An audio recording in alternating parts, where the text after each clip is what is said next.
the empty Omega and the king who kills what he loves. They called her hollow, broken, a wolf that never came.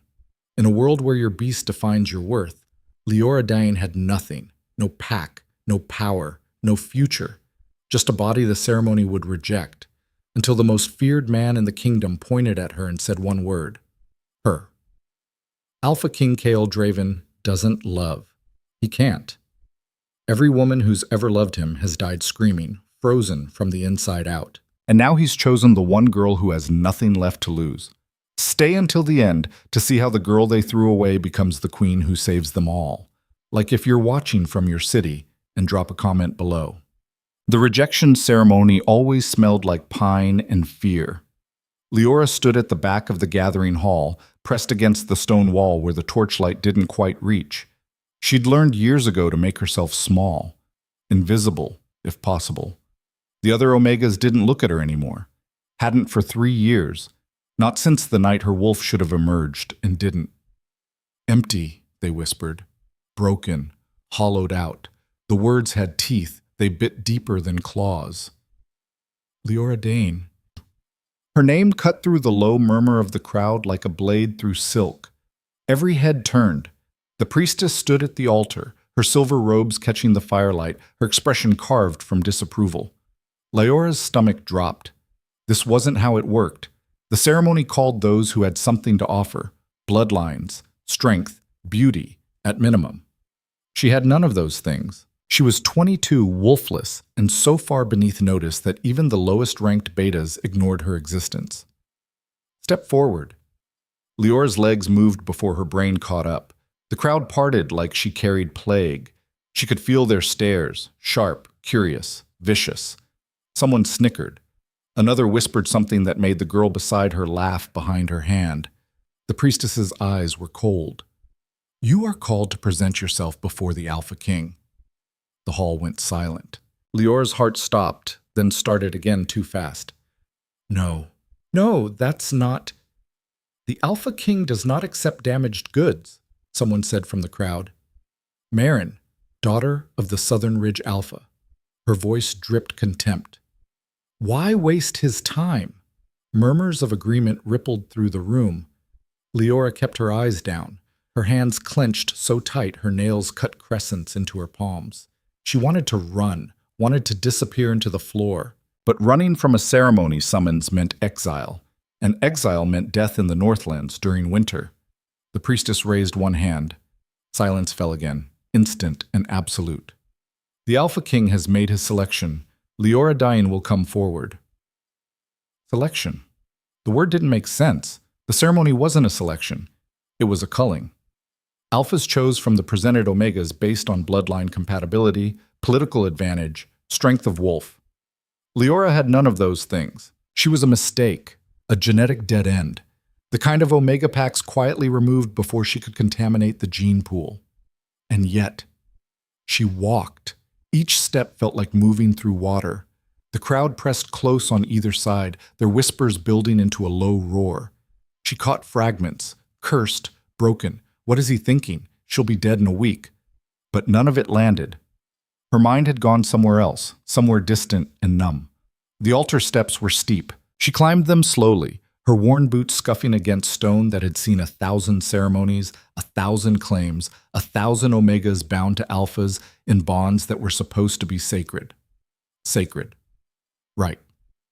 At the top of the steps, the priestess stepped aside, and there he was.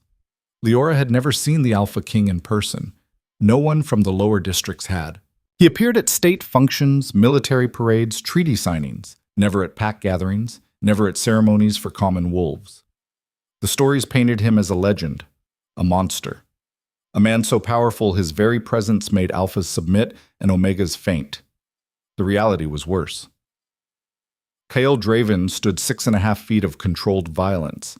His dark hair was pulled back from a face that could have been carved from the same stone as the castle behind him, all hard angles and brutal beauty. His eyes were the color of winter ice, pale and merciless. He wore black, always black, and the temperature around him felt 10 degrees colder than the rest of the room, but it was the stillness that terrified her. He didn't move like other Alphas, There was no restless energy, no dominance display. He simply was, and everything else bent around him. Those ice-pale eyes fixed on her. Leora stopped breathing. "Name," he said. His voice was deep, quiet, absolutely final. Leora Dane." She hated the stammer, hated the tremor in her voice. "You have no wolf." It wasn't a question. She answered anyway. "No, my lord." "No family." "No, my lord." "No prospects." Something hot flashed through her chest. Shame, maybe. Or anger, though she'd learned years ago that anger got you nothing but pain. "No, my lord." Kyle studied her with the detached interest of someone examining livestock. His gaze traveled from her face down her body and back up again, clinical and cold. Leora wanted to shrink, wanted to run, wanted to scream at him that she knew she was worthless, that he didn't need to inventory her failures like items on a list. "You'll do," he said. The hall erupted, shouts, gasps, a wave of sound that crashed over her like physical force. Someone screamed a protest. The priestess held up both hands, calling for order, but the crowd had gone wild. Leora stood frozen, her mind refusing to process what had just happened. "You'll do. Not I choose you. Not even I claim you. You'll do." Like she was a tool, a placeholder, a body to fill a gap. Kale turned to the priestess. "Prepare the binding." "My lord." The priestess's voice cracked. She cleared her throat, tried again. "My lord, the girl is wolfless. The binding requires—" "I'm aware of what it requires." Kale's tone could have frozen blood. "Prepare it." The priestess bowed, stiff and furious. Leora found her voice. It came out smaller than she wanted, but it came. "Why?" Kale looked at her. Just looked. Those pale eyes, utterly empty of warmth or mercy or anything human. "Because you have nothing left to lose," he said. "And I need someone who won't love me." The binding chamber was smaller than Leora expected. Colder, too. The walls were bare stone, the floor marked with silver circles and ancient runes that pulsed with a light that had nothing to do with fire. The priestess worked in tight-lipped silence, preparing the ritual components with sharp, angry movements. Leora stood in the center of the largest circle and tried not to shake. The crowd had been dismissed. The ceremony hall emptied in a chaos of whispers and backward glances. But here, now, it was just her, the priestess, and the Alpha King who stood against the far wall like a shadow made flesh. "Give me your hand," the priestess said. Leora extended her left hand. The priestess gripped her wrist, hard enough to bruise, and drew a silver blade across her palm. Blood welled, dark and warm. The priestess guided her hand over a shallow basin, let 3 drops fall into water that shimmered like mercury. Then she turned to Kael. "My lord." He moved forward without hesitation, held out his hand. The priestess repeated the ritual, her movements mechanical. Kael didn't flinch when the blade cut his skin.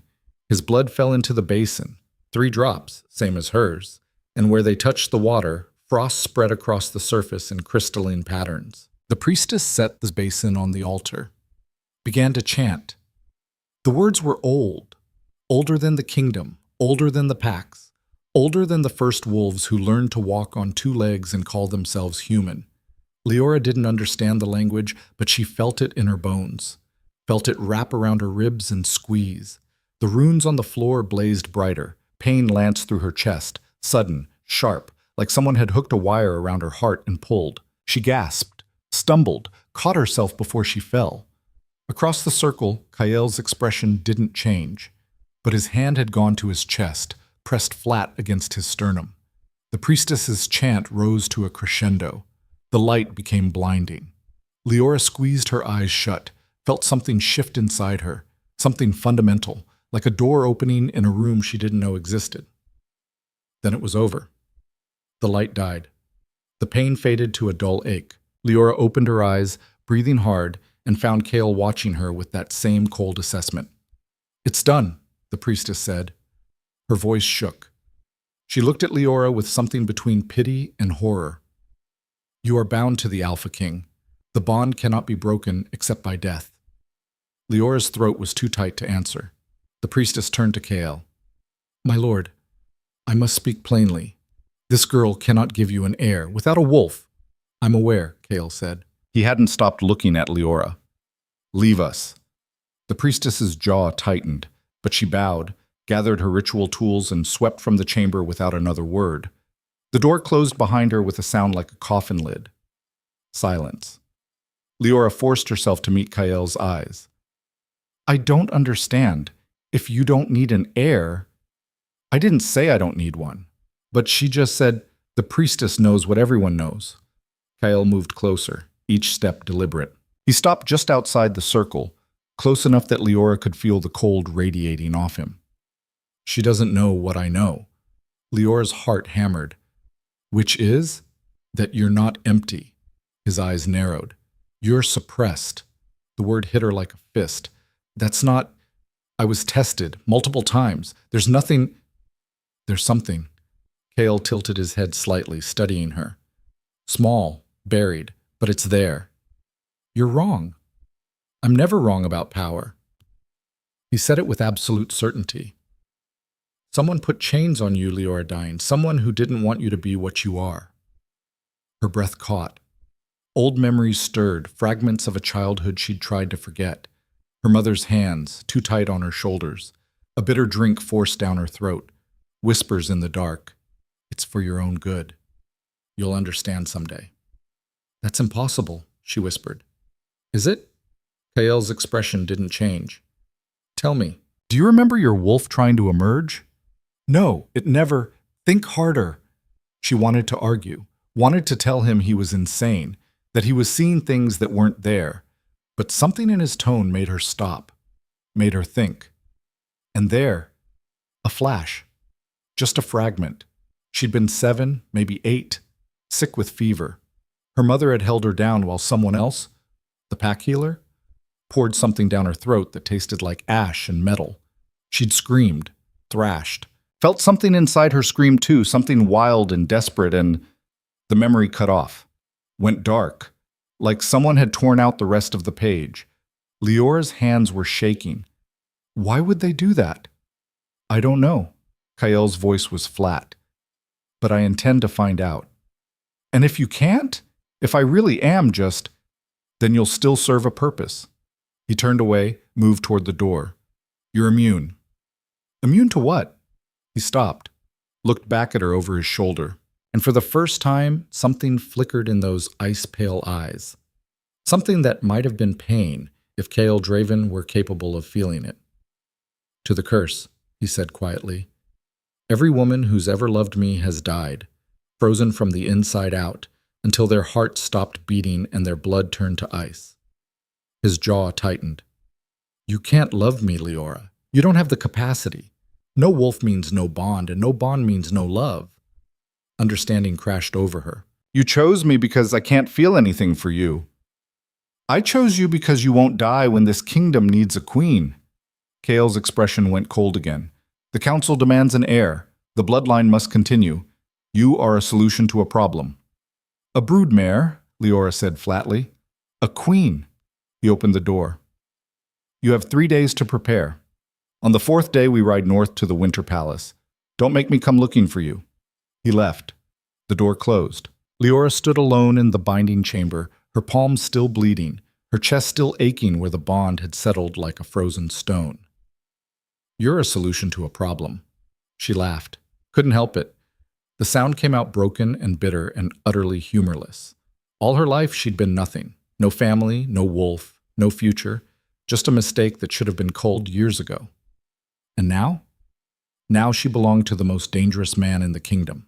A man cursed to kill anyone who loved him. A man who'd chosen her specifically because she was too broken to feel. Leora looked down at her bleeding hand, at the silver runes that still glowed faintly on the floor, at the empty chamber that smelled like frost and old magic. Fuck, she whispered to no one. Then she wrapped her hand in the edge of her shirt and walked out into her new life. The servants' wing of the castle was chaos. Leora had been escorted, dragged really, through a maze of corridors by a tight-lipped woman who introduced herself as Maris, head of household. Maris moved like a general and spoke in clipped, efficient sentences that left no room for questions. You'll have a suite in the East Tower, temporary. Once you prove yourself capable of basic decorum, you'll be moved to the Queen's chambers. Maris's tone suggested she considered this highly unlikely. Meals are served at dawn, midday, and sunset. You will attend all of them. You will be fitted for appropriate clothing. You will learn the protocols. You will not embarrass the king. They stopped in front of a heavy wooden door. Maris produced a key, unlocked it, pushed it open. This is yours. Don't touch anything valuable. Don't wander. Don't speak to the guards unless spoken to first. Maris's eyes were hard. And don't get comfortable. Girls like you don't last. She left before Lior could respond. The room was bigger than any space Lior had ever occupied. A four-poster bed dominated one wall, draped in dark blue fabric. A fireplace crackled with fresh logs. Thick rugs covered the stone floor. There was a desk, a wardrobe, a privacy screen, and a door that led to what looked like a bathing chamber. It was beautiful. It was a cage.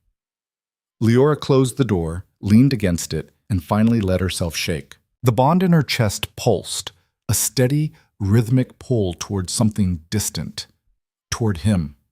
She could feel Kyle somewhere in the castle, a cold presence at the edge of her awareness, not close enough to be uncomfortable.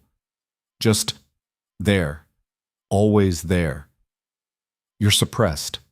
She pressed her hands to her chest, felt the bond pulse again. Was he right? Had someone actually... A knock at the door made her jump. "Enter," she called, trying to sound like someone who belonged here.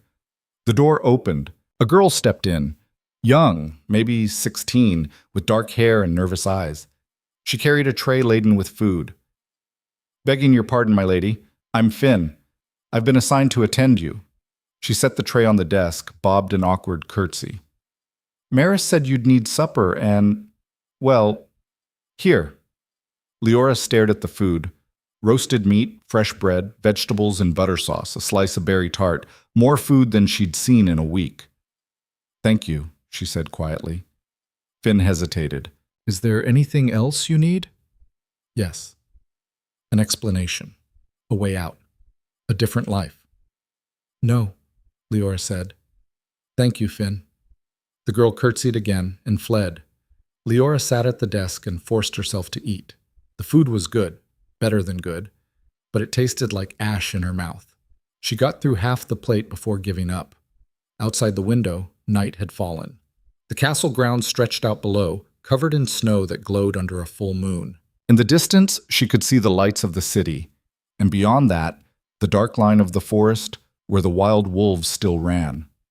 Wolves she would never join. A world she would never belong to. You're a solution to a problem. Liora closed her eyes and tried to feel something other than numb. It didn't work. 3 days passed in a blur of fittings, lessons, and barely concealed contempt. The seamstresses pinned her into gowns she didn't know how to wear and whispered to each other in voices just loud enough for her to hear. "Hollow girl, plain dress-up. Give her a week before the king throws her out." The etiquette tutor, a woman named Sarah with a voice like cut glass, corrected her posture, her walk, the way she held a fork. "You move like a servant. You must move like a queen." Again, Liora repeated the movements until her muscles ached, until the patterns felt almost natural, until she could cross a room without stumbling and hold a wine glass without spilling. It didn't matter. She could see it in their eyes. She was a mistake, an embarrassment. The wolfless Omega who'd somehow tricked her way into the castle and would inevitably fail. She didn't see Kyle once, but she felt him. The bond pulsed constantly now, a low-grade awareness that never quite faded. Sometimes it pulled stronger, usually late at night when she lay awake in the too-soft bed and stared at the ceiling. He was somewhere above her, in the king's tower probably. Alone. Always alone. On the morning of the 4th day, Maris appeared at dawn. "Get dressed. We leave in an hour." Liora pulled on the traveling clothes that had been laid out. Thick wool, fur-lined, designed to withstand northern cold. They fit perfectly. Of course they did. Everything here fit perfectly, except her. She braided her hair, splashed water on her face, and followed Maris down to the courtyard. The caravan was already assembled. 6 carriages, a dozen guards on horseback, supply wagons loaded with trunks and crates. The air smelled like horses and cold metal. Kael stood beside the lead carriage. He wore black armor, functional and unmarked. His hair was loose today, falling past his shoulders. He was speaking to one of the guards, a massive alpha who nodded at whatever orders he was receiving. Then Kael's eyes found her. The bond flared. Leora stumbled, caught herself against the courtyard wall. The cold presence in her chest suddenly felt alive, aware, pulling toward him with an intensity that stole her breath. Kael's expression didn't change. He dismissed the guard and walked toward her. "You're late," he said. "By 30 seconds, maybe." His eyes narrowed slightly. "In my court, 30 seconds can mean life or death." "Then I'll try to die on time," Leora shot back before she could stop herself. Silence. The guards went still. Even the horses seemed to stop breathing. Kael studied her for a long moment. Then something that might have been amusement flickered across his face. It was gone before she could be sure. "Get in the carriage," he said. "We have 3 days' ride ahead of us." He turned and walked away. Leora climbed into the carriage and tried to ignore the way her hands were shaking. They rode north. The landscape changed from rolling hills to dense forest to barren tundra. Snow fell constantly, light at first, then heavier, until the world outside the carriage windows became nothing but white. Leora traveled alone. Kael rode with the guards, his black horse cutting through snow like a blade. She watched him sometimes, when she thought no one was looking. Watched the way he moved, fluid and controlled, like violence held in check. Watched the way the other alphas gave him space, even in a crowded camp. Watched the way he never looked back at the carriage. "You can't love me." She didn't want to love him, didn't want to feel anything for him. But the bond made that difficult. It pulled constantly, a low ache in her chest that intensified whenever he was near. Not love, not yet, but awareness, connection, the beginning of something that terrified her. On the second night, they stopped at a fortified way station. The building was small, meant for military use, all stone in function. Leora was given a private room, barely more than a cell, but it had a bed and a fire. She'd just finished washing when someone knocked. "Come in." The door opened. Kael stood in the hallway, still in his armor, snow melting in his hair. Leora's heart kicked. "My lord?" "We need to talk." He stepped inside, closed the door. The room suddenly felt very small. "About the Winter Palace." "All right." He moved to the window, looked out at the storm. "It's not like the capital. The palace is isolated. The only people there are guards and servants who've been with me for years. No one else." "Why?" "Because the curse is stronger there." His voice was flat. "The palace sits on a convergence of old magic. It amplifies everything, including what I am." Leora wrapped her arms around herself. "And what are you?" Kael turned to face her. In the firelight, his eyes looked almost human. "Almost. Cursed," he said simply. "A long time ago, my mother made a choice. She thought she could protect me. Instead, she bound something to my bloodline, something that won't let me love without killing." "Your mother cursed you?" "She tried to save me." His jaw tightened. It didn't work. Leora thought about her own mother, about bitter drinks and whispered apologies, about chains she was only just beginning to understand. "What happened to her?" she asked quietly. "She died when I was 12. Heart attack," the healer said. Kael's expression went distant. "I think the curse killed her too. She loved me. It doesn't discriminate." The bond in Leora's chest pulsed, sharp, painful. For the first time, she felt something that might have been sympathy. "I'm sorry," she said. "Don't be." Kael's eyes refocused on her. "And don't pity me. Pity gets people killed." "Then what should I feel?" "Nothing." He moved toward the door. "That's the point. You feel nothing, I kill nothing, and the kingdom gets what it needs." He left before she could respond. Leora stood alone in the small room and listened to the storm rage outside. Don't feel anything. Right, because that was working so well. They reached the Winter Palace on the third day. It rose from the tundra like something carved from ice itself, all white stone and sharp angles, brutal and beautiful. Towers stretched toward a sky the color of steel. The walls were thick enough to withstand siege. The gates were black iron, inscribed with runes that hurt to look at. The caravan stopped at the main entrance. Guards dismounted. Servants rushed forward to handle the luggage. Kael appeared at the carriage door. "Welcome home," he said. It didn't sound welcoming. Leora stepped out into cold that stole her breath. The temperature here was at least 20 degrees lower than the way station. She could see her breath, feel ice forming on her eyelashes. Kael watched her. "Can you handle this?" "I don't have a choice." "True." He turned and walked toward the entrance. "Stay close. The palace can be disorienting." Leora followed. The interior was worse than the exterior. The entrance hall was massive. Vaulted ceilings, marble floors, walls lined with portraits of dead kings. But the temperature was the same as outside. No fires burned in the hearths. No warmth anywhere. Frost covered everything. The walls, the floors, even the paintings. Like winter had moved inside and decided to stay. "It's always like this," Kael said, not looking back. "The curse won't allow heat. How do people survive here?" Carefully. He led her through corridors that all looked the same. White stone, frost, silence. They passed servants who bowed and hurried away, guards who nodded and said nothing. Everyone moved like they were afraid of being noticed. They climbed stairs, walked down more corridors, finally stopped in front of a set of double doors. "Your rooms," Kael said. He opened the doors without ceremony. The queen's chambers were beautiful and cold. A massive bed dominated the space, draped in furs. The walls were hung with tapestries that depicted scenes from ancient wars. Windows overlooked a courtyard buried in snow and frost. Everywhere, frost. "There's a bathing chamber through that door. Your things will be brought up shortly." Kael paused. "The servants will help you settle in." "Where are you?" "North Tower, opposite side of the palace." As far from her as physically possible while still being in the same building. Of course, Leora turned to face him. "Why bring me here at all? If you're just going to avoid me, I'm not avoiding you. I'm protecting you." "From what?" "From me." Kael's eyes met hers. "The curse is strongest when I'm close to someone. Distance helps, so we maintain distance." "For how long?" "As long as necessary." "And the air you supposedly need?" Something flickered in his expression. "That's being handled."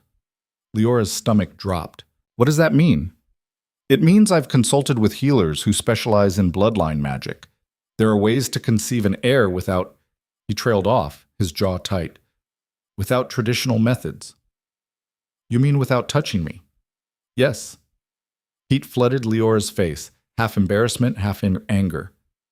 "So I'm not even a broodmare, I'm just—" "What? A vessel?" "You're a queen." Kael's voice went hard. "You'll be treated as one.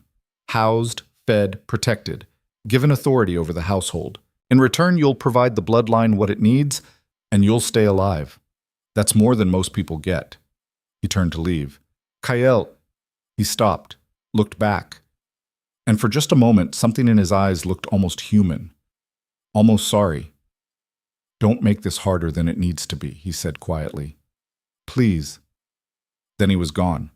Leora stood alone in the frozen queen's chambers and finally understood what her life was going to be. Beautiful, cold, empty, exactly what she'd always been. The first week in the Winter Palace, Leora learned what loneliness actually meant. She'd thought she understood it before. Growing up wolfless, watching other Omegas bond and pair off while she stood alone, that had felt lonely. But this was different. This was isolation wrapped in silk and frost, dressed up as royalty and called protection. The servants spoke to her only when necessary. Brief answers, stiff bows, eyes that never quite met hers. They brought meals she ate alone, drew baths she took in silence, laid out clothes she dressed herself in because no one offered to help. Finn was the exception. The young servant girl appeared twice a day, morning and evening, with food and quiet company. She didn't say much, but she didn't run away either. "Is it always this quiet?" Leora asked on the 5th morning, watching Finn arrange breakfast on the table by the window. "Yes, my lady." Finn's hands moved with practiced efficiency. "The king prefers it." "The king isn't here," Finn's hands paused, just for a second. The king is always here, my lady, even when he's not. Cryptic. Wonderful. Leora picked at her food, some kind of porridge with dried fruit, still warm despite the cold. How long have you worked in the palace? 3 years? Have you ever seen the queen's chambers occupied before? Finn's expression shuddered. No, my lady. Because of the curse. That's not my place to discuss. Finn gathered the empty tea service from the day before. Will there be anything else? Leora wanted to scream. Wanted to grab the girl by the shoulders and shake her until she gave a straight answer, but that wasn't fair. Finn was just surviving, same as everyone else. No, thank you. Finn curtsied and fled. Leora spent the rest of the morning exploring her chambers. There wasn't much to find. The wardrobe held gowns she'd never wear, too fine, too delicate, meant for a real queen. The desk drawers were empty except for paper and ink. The bathing chamber had a massive stone tub that never quite got warm no matter how hot the water started. She tried the door to the corridor. Unlocked. Good. She wasn't a prisoner then, just unwanted. The bond in her chest pulsed. She'd gotten used to it over the past week. The constant awareness of Kiel somewhere in the palace. North Tower, he'd said. She could feel the direction, could almost sense the distance. A quarter mile, maybe. Close enough to know he was there. Far enough that they might as well be on different continents. Don't make this harder than it needs to be. Too late for that. Leora grabbed a fur-lined cloak from the wardrobe and left her chambers. If she was going to slowly freeze to death in this ice castle, she might as well see it first. The corridors were a maze. Every hallway looked identical. White stone, frost-covered walls, windows that showed nothing but snow. She passed servants who bowed and hurried past guards who watched her with cold eyes but didn't stop her, past rooms that were clearly meant for something important but stood empty and frozen. She found the library by accident. The door was ajar and the smell of old paper drew her in. The room was massive, 3 stories tall, lined floor to ceiling with books. Ladders on rails provided access to the higher shelves. Ancient texts bound in leather sat beside newer volumes. Maps covered one wall, detailed charts of territories she didn't recognize. And it was warmer. Not warm exactly, but the frost here was thinner, like the books themselves generated some kind of heat. Leora pulled a volume off the nearest shelf. A history of the northern bloodlines. She flipped through pages filled with family trees and territory disputes and marriages arranged for political gain. Looking for something specific? She spun around. A man stood in the doorway, older than Kiel, maybe 40, with silver threading through dark hair and sharp green eyes. He wore the uniform of the palace guard, but the way he carried himself suggested higher rank. I'm sorry, Leora said quickly. I didn't know if I was allowed. You're the queen. You're allowed anywhere. He stepped into the library, closed the door behind him. I'm Garrett, captain of the king's guard. Leora. She set the book down. But you already knew that. Everyone knows that. Garrett's mouth quirked. The wolfless Omega who somehow caught the king's attention. You're the most interesting thing that's happened here in 5 years. Interesting, right.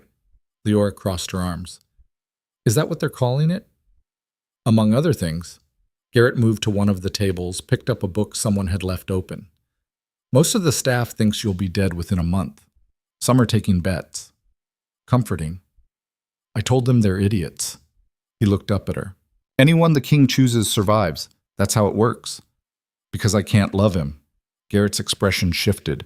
Something that might have been respect flickered in his eyes. So you know about the curse. Hard to miss when your husband lives in a different tower and won't come within 50 feet of you. He's protecting you. So he said. Leora moved to the window, looked out at the frozen courtyard. Doesn't feel like protection, feels like abandonment. Would you prefer to be dead? The question was blunt enough to make her turn around. Garrett watched her with the same sharp assessment she'd seen in Kiel's eyes, like he was trying to figure out what she was made of. The last woman who loved the king, Garrett said quietly, was named Alara. Beta bloodline, brilliant mind, absolutely devoted to him. She lasted 6 months. His jaw tightened. I watched her die, watched the frost spread through her veins while she begged him to let her go. He tried Tried to break the bond, tried to push her away, didn't matter. The curse doesn't care about intentions. Leora's stomach turned. How did he? He didn't. Garrett's voice was flat. She died in his arms. He carried her body to the crypt himself and then locked himself in the North Tower for 3 months. When he came out, he was... He trailed off, shook his head. Different, colder. He swore he'd never let it happen again. So he found someone who can't feel. He found someone smart enough to survive. Garrett closed the book he'd been holding. Don't mistake distance for cruelty, my lady. The king is trying to keep you alive. The least you can do is let him. He left before she could respond. Leora stood alone in the library and tried to reconcile the monster from the stories with the man who'd lost someone he loved, who'd held her while she died and carried her body to its grave, who was protecting Leora by staying away. The bond pulsed. She pressed her hand to her chest, felt the pull toward the North Tower. Don't make this harder than it needs to be. She wouldn't. She'd stay in her frozen tower, play the part of the queen who wasn't really a queen, and keep breathing. That was the deal. But she didn't have to like it. 2 weeks became 3. 3 became a month. The winter deepened, and so did the isolation. Leora fell into a routine. Wake at dawn. Eat breakfast alone. Spend the morning in the library reading everything she could find about bloodline magic, curses, and the history of the Northern Territories. Eat lunch alone. Walk the corridors until her legs ached. Eat dinner alone. Stare at the ceiling until sleep finally came. Finn brought her meals and news from the outside world. Small things. A supply caravan arriving, a minor dispute between guards, weather predictions that were always the same. More snow, colder tomorrow. Garrett appeared in the library sometimes. Never for long. He'd ask how she was settling in, make sure she had what she needed, then leave. But his presence helped. At least someone in this frozen hell acknowledged her existence. She didn't see Kyle once, but she felt him. Always felt him. The bond had grown stronger over the weeks, more insistent. Sometimes at night, she'd wake with her chest aching and know he was awake too, somewhere in his tower. Sometimes she'd feel flashes of emotion that weren't hers. Frustration, exhaustion, something darker she couldn't name. The bond wasn't supposed to work like that, not without a wolf on her end. But it did. You're suppressed. She'd started believing him, started paying attention to the empty space inside her where a wolf should be. It didn't feel empty. It felt sealed, like a door that had been locked and the key thrown away. On the 5th week, everything changed. Leora was in the library when the pain hit. It started as a dull ache in her chest, nothing unusual, just the bond pulling like it always did. Then it sharpened, became a spike of ice driving through her sternum. She gasped, stumbled, caught herself against the table. The bond screamed, not pain, not exactly, but something close, something wrong. She could feel Kyle through it, feel his rage, his power spiking, the temperature around him dropping so fast it hurt. Something had happened. Leora ran. She didn't think, didn't plan, just followed the bond through corridors she'd memorized, upstairs that spiraled toward the North Tower. Guards shouted behind her. She ignored them, kept running. The door to the North Tower was locked. She pounded on it with both fists. Kyle, open the door! Nothing.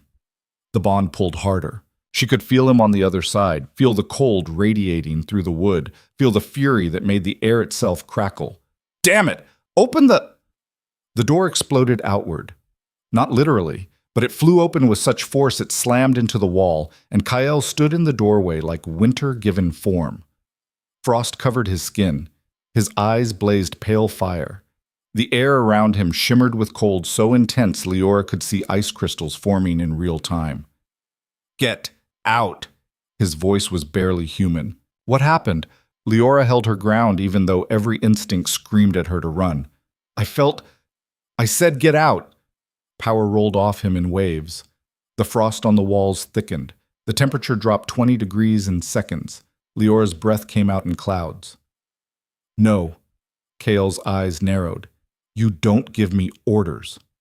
And you don't get to shut me out when something's wrong. She stepped closer. The cold bit at her skin like teeth. What happened? For a moment, she thought he'd actually throw her out. physically pick her up and toss her down the stairs. His hands clenched into fists. His jaw was so tight she could see the muscle jumping. Then he stepped back. Let her in. The North Tower was worse than her chambers. The frost here wasn't a coating, it was a landscape. Ice formations grew from the floor, the walls, the ceiling. The furniture was buried under layers of crystalline white. The windows were frozen solid. And in the center of it all, a letter lay on the desk. The paper was crisp, expensive. The seal was broken. The council sent a summons, Kael said. His voice was still wrong, too quiet, too controlled. They want a progress report. Specifically, they want confirmation that you're pregnant. Leora's stomach dropped.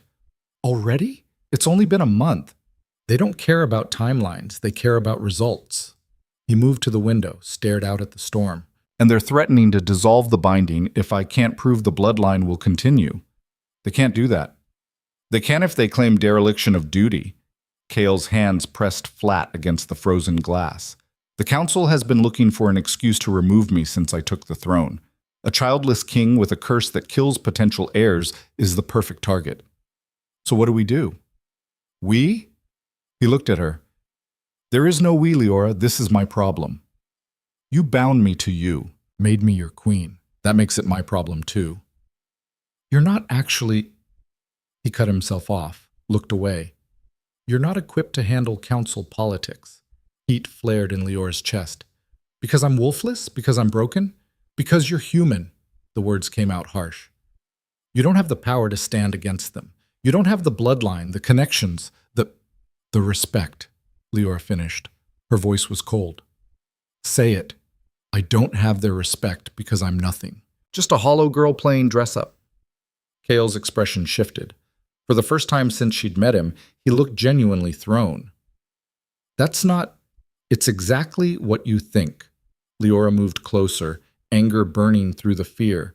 You chose me because I was convenient, disposable, someone who wouldn't matter if the curse killed her because she didn't matter anyway. That's not true. Then what is? She was close enough now to see the frost forming on his skin, close enough to feel the cold like a physical wall. Why did you really choose me, Kael? And don't give me that bullshit about needing someone who can't love you. There are plenty of wolfless omegas who would have jumped at the chance to be queen. They would have died. Why? Because they would have tried. His control cracked. Ice spread across the floor from where he stood, racing toward the walls in fractal patterns. They would have tried to be what a queen should be, tried to win my affection, my approval, my love. And the curse would have killed them for it. But you... He stopped. His jaw worked like he was trying to force the words out. You didn't want to be here, didn't want me. You were just trying to survive. That made you safe. And now? Now I don't know. He looked at her, really looked, and something in his eyes made her chest tight. Now you're standing in my tower demanding answers when you should be running. Now you're angry instead of afraid. Now you're... He trailed off, turned away. You should go. What if I don't want to? It's not a request. The temperature dropped again. Leora could feel the cold seeping through her cloak, her dress, into her bones. Leave, now. But she didn't, couldn't. The bond pulled so hard it hurt, and under the cold, under the fear, she felt something else, something he was trying desperately to hide. Pain, not physical. Worse, you're afraid, she'd said quietly. Of course I'm afraid. His voice was raw. The council will use this as an excuse to tear apart everything I've built. They'll dissolve the binding, exile you, and force me to choose another queen who will die just like Alara did. And I'll have to watch it happen again. Then don't let them. It's not that simple. Make it simple. Leora moved around him, forced him to look at her. You're the Alpha King. You have more power than all of them combined. So use it. Power doesn't mean control. The council represents every major bloodline in the kingdom. If I move against them, then move with me. The words came out before she could stop them. Let me help. Kael laughed. It was a bitter, broken sound. Help how? You're not trained in politics. You don't have allies, resources, or leverage. What could you possibly... I could prove them wrong. Leora's heart hammered. A about me, about us, about what I am. His eyes narrowed. What are you talking about? You said I was suppressed, that someone put chains on me. She pressed her hand to her chest, felt the bond pulse beneath her palm. What if you were right? What if there's something inside me that could change everything? Even if there is, unlocking it could kill you. And staying locked could get us both destroyed. Leora held his gaze. I'd rather die trying than live as nothing. Silence. The storm outside howled. Inside, the frost continued to spread, beautiful and deadly. Kael studied her like he was seeing her for the first time. You're serious. Completely. It's dangerous. The kind of magic required to break a suppression this deep. It's old, unstable. If something goes wrong, then something goes wrong. Leora stepped closer. The cold bit at her skin made her eyes water, but she didn't back down. I'm tired of being afraid, Kael. Tired of being nothing. If there's even a chance I could be something more, I have to take it. Another long silence.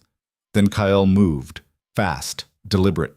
He crossed the space between them in 2 strides and gripped her shoulders. Not hard, but firm enough that she couldn't look away. If we do this, he said quietly, there's no going back. Once the suppression breaks, whatever's inside you will be free. It could be a wolf. It could be something else entirely, and there's no guarantee you'll survive the awakening. I know. You could die screaming. I know. And if you survive, you'll have power. Real power. The kind that makes you a target. The council will come for you. My enemies will come for you. Everyone who sees you as a threat will try to destroy you before you can become what you're meant to be. Leora's breath caught, but she didn't look away. Then I guess I'll just have to become it faster. Something flickered in Kael's eyes. Something that might have been hope if he allowed himself to feel it. You're insane, he said. Probably. And brave. Definitely stupid. His mouth quirked, just slightly. The first real expression she'd seen on his face that wasn't anger or ice. When do you want to do this? Now. Leora's voice didn't shake. Before I lose my nerve. Kael's hands tightened on her shoulders. Then he released her, stepped back. The cold retreated slightly. Not much, but enough that she could breathe.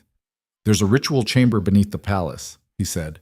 It was built by the first kings for bloodline magic. If we're going to break a suppression, that's where it has to happen. All right. It's going to hurt. More than anything you've ever felt. I figured. And I can't help you. Once the ritual starts, you'll be on your own. If the pain becomes too much, if you want to stop, I won't. Leora met his eyes. I'm done being afraid. Done being broken. Whatever happens, I'm seeing this through. Kael studied her for a long moment. Then he nodded. Get some rest. We'll do it tomorrow at dawn. That gives me time to prepare the ritual and you time to... He trailed off. Say goodbye? Leora offered. Prepare yourself, he corrected, but his eyes said the same thing. Leora turned toward the door, stopped, looked back. Kael? Yes? Thank you for believing there's something in me worth saving. His expression went soft. Just for a second. There was always something worth saving, Leora. You just couldn't see it. She left before the tears could fall. Leora didn't sleep that night. Couldn't. She lay in her bed and stared at the frost-covered ceiling and tried not to think about all the ways this could go wrong. Tried not to think about dying, about pain, about the possibility that she really was just empty and tomorrow would prove it. The bond pulsed steadily. She could feel Kael in his tower, awake, like her. Working, probably. Preparing whatever magic was needed to tear apart the chains someone had wrapped around her soul. Around 3 a.m, Finn appeared with tea. You should be sleeping, my lady. Can't. Leora sat up, accepted the cup. It was some kind of herbal blend, warm and bitter. How did you know I was awake? The whole palace knows. Finn's voice was quiet. Word travels fast. They're saying you're going to attempt an awakening ritual. They're right. Finn sat on the edge of the bed. It was overly familiar, probably against protocol. Leora didn't care. Most people who attempt unsuppression die, Finn said. The magic tears them apart from the inside. I know. So why do it? Leora wrapped her hands around the cup, let the warmth seep into her palms. Because living as nothing isn't living, it's just existing. And I'm tired of existing. Finn was quiet for a long moment. Then, I think you're very brave. Or very stupid. Maybe both. Finn stood, smoothed her skirt. For what it's worth, I hope you survive. You're the first queen who's ever been kind to me. She left before Leora could respond. The tea helped. A little. Enough that Leora managed an hour of restless sleep before dawn crept through the windows. She dressed in simple clothes. No gowns, no finery, just wool and leather that wouldn't get in the way. Braided her hair back, splashed cold water on her face. The bond pulled. She followed it. Kael was waiting in the corridor outside her chambers. He looked like he hadn't slept either. Dark circles under his eyes, tension in every line of his body, but his voice was steady. Ready? No, Leora said honestly, but let's do it anyway.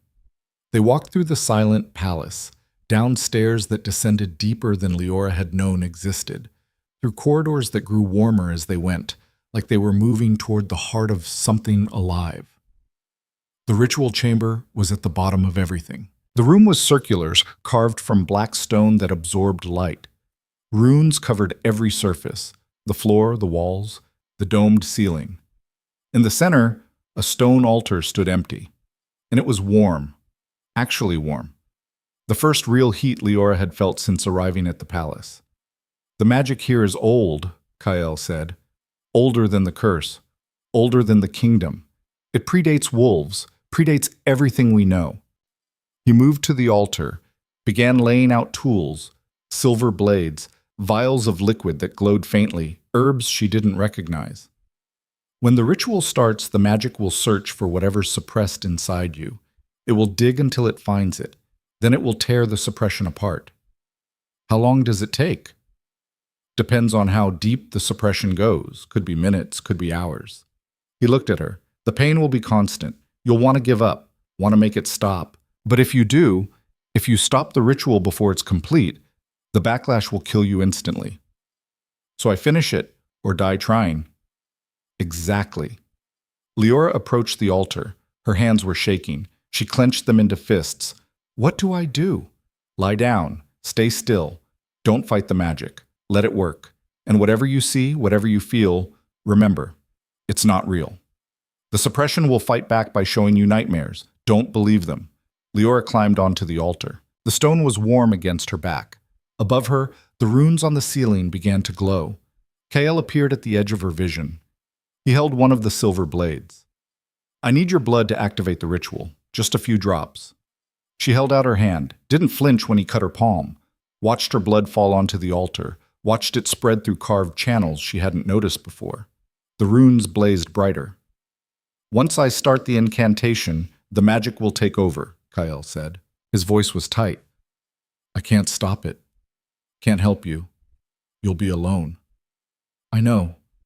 He hesitated. Then his hand covered hers, just for a second, just long enough for her to feel the cold of his skin against the warmth of her blood.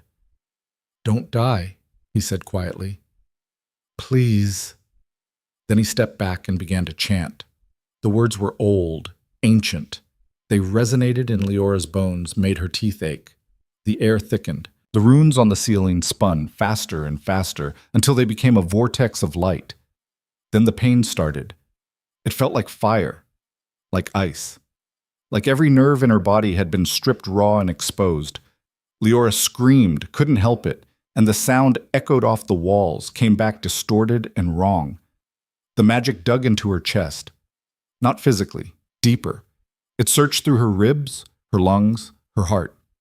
Looking for something, pulling at something. She felt it. The chains, they were real, not metaphorical. Actual bindings wrapped around something inside her, holding it down, keeping it locked away. The magic grabbed the first chain and pulled. Leora's back arched off the altar. White light exploded behind her eyes. She could feel the chain resisting, feel it cutting into whatever it held. Then, snap. The first chain broke, and the thing beneath it screamed. Not her. Something else. Something that had been trapped for so long, it had forgotten what freedom felt like. The magic pulled at the second chain. This one was thicker, stronger. It fought back and the pain doubled, tripled. Leora couldn't breathe, couldn't think, couldn't do anything but endure. "You're weak. You're nothing. You'll always be nothing," her mother's voice, clear as if she were standing right there.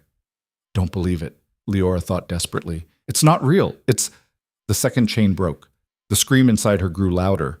Whatever was trapped was waking up, fighting. Leora could feel it thrashing against the remaining chains, could feel its fury and desperation and power. Raw, enormous, burning power. The third chain broke without the magic's help. The thing inside her had gotten strong enough to fight on its own. Pain consumed her. She was burning, freezing, dying. She could feel her heart stuttering, her lungs failing, could feel her body trying to shut down because it couldn't handle what was happening. "Let go," something whispered. "Just let go. It'll be over. No more pain. Tempting. So tempting." But Kael's voice cut through the fog. "Don't die. Please." Leora gritted her teeth and held on. The fourth chain broke. The fifth. The sixth. And then there was only one left. The thing inside her gathered itself. Leora could feel it now, not separate from her. Part of her. The part that had been locked away since she was a child. The part someone had feared enough to suppress. The magic and the thing inside her pulled together. The final chain shattered. Light exploded. Not from the runes. From her. White gold fire that poured from her skin, her eyes, her mouth. It consumed the altar, the room, everything. Leora screamed, this time not in pain but in release, and the fire answered. The suppression was gone, and what had been locked beneath it rose like a phoenix from ash. Not a wolf. Something older, something the kingdom had forgotten existed. A flame spirit, pure fire given consciousness, bound to her soul the same way wolves were bound to other shifters. It looked at her through her own eyes and laughed. Finally, it said, "Finally, we're free." Leora collapsed back onto the altar, gasping. The fire faded to embers beneath her skin. The runes stopped spinning.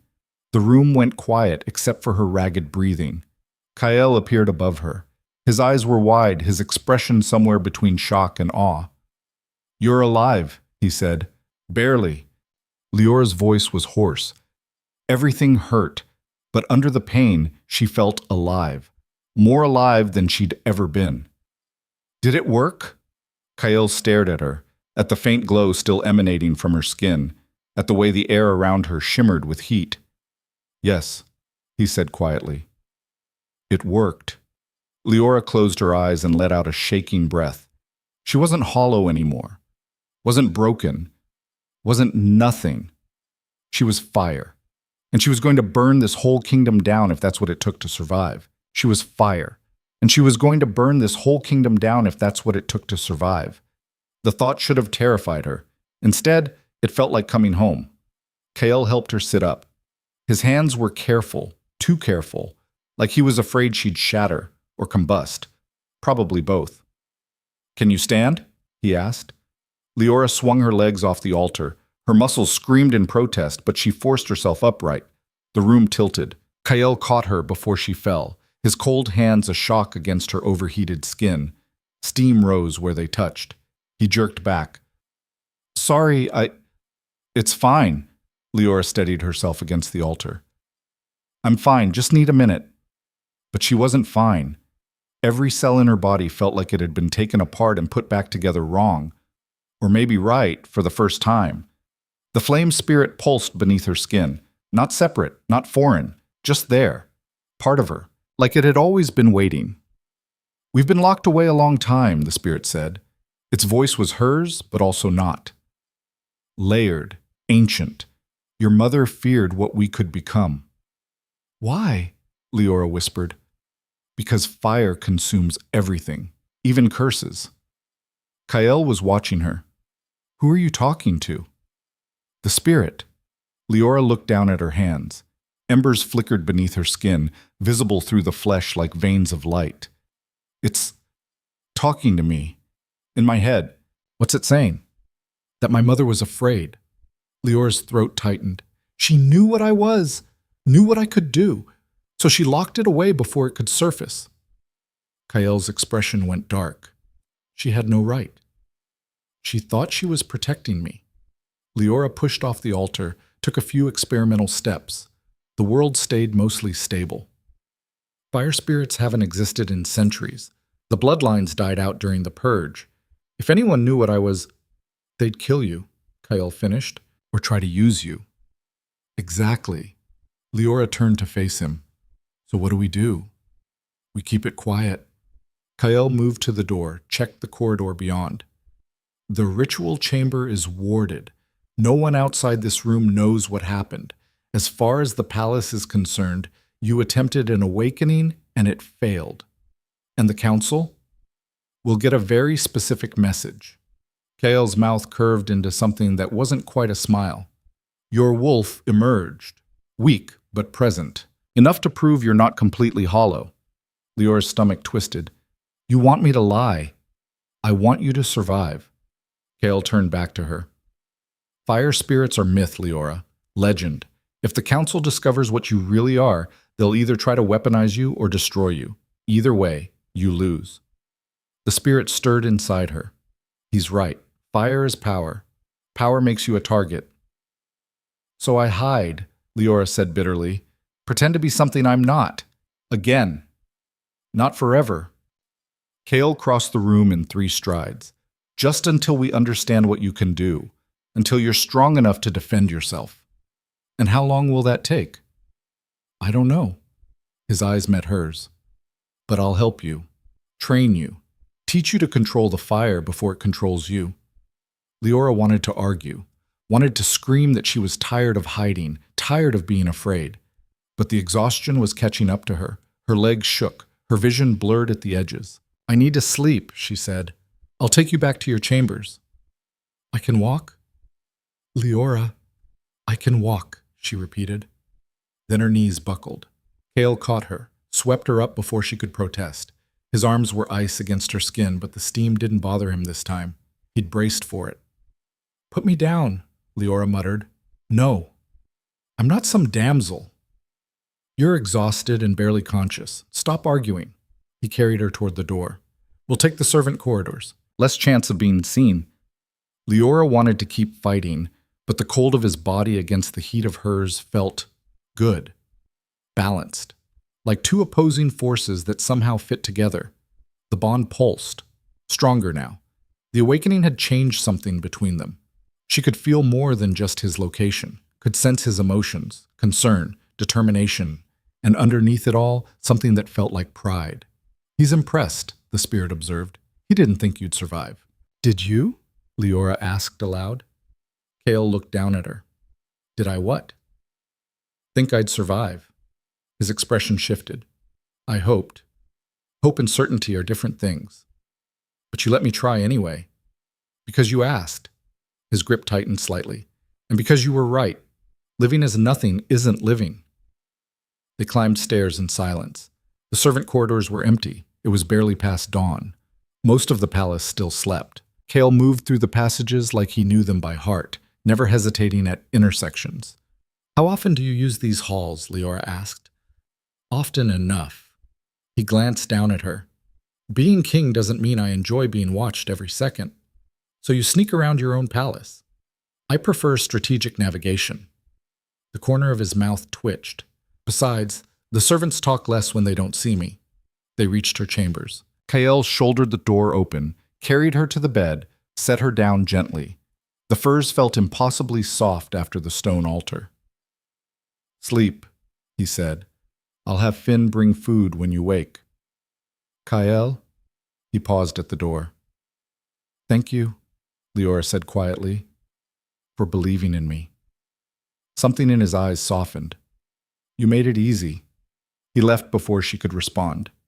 Leora lay in the too-soft bed and felt the spirit settle deeper into her bones. The embers beneath her skin dimmed but didn't disappear. She was warm for the first time since arriving at the palace.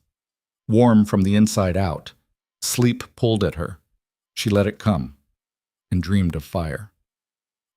She woke to shouting. Leora sat up too fast. The room spun. Outside her door, voices rose and fell. Multiple people, all talking over each other. She caught fragments. Council arriving. wasn't supposed to be king's orders.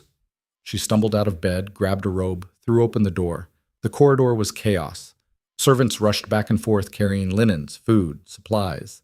Guards stood at attention, their expressions grim. Finn appeared out of the crowd, her face pale. My lady, you need to dress, quickly. What's happening? The council. Finn pushed her back into the room, closed the door. They weren't supposed to arrive for another week, but they're here, now, demanding to see you and the king immediately. Leora's stomach dropped. Why? I don't know. Finn was already pulling clothes from the wardrobe, a formal gown, deep blue with silver embroidery. But the king sent word.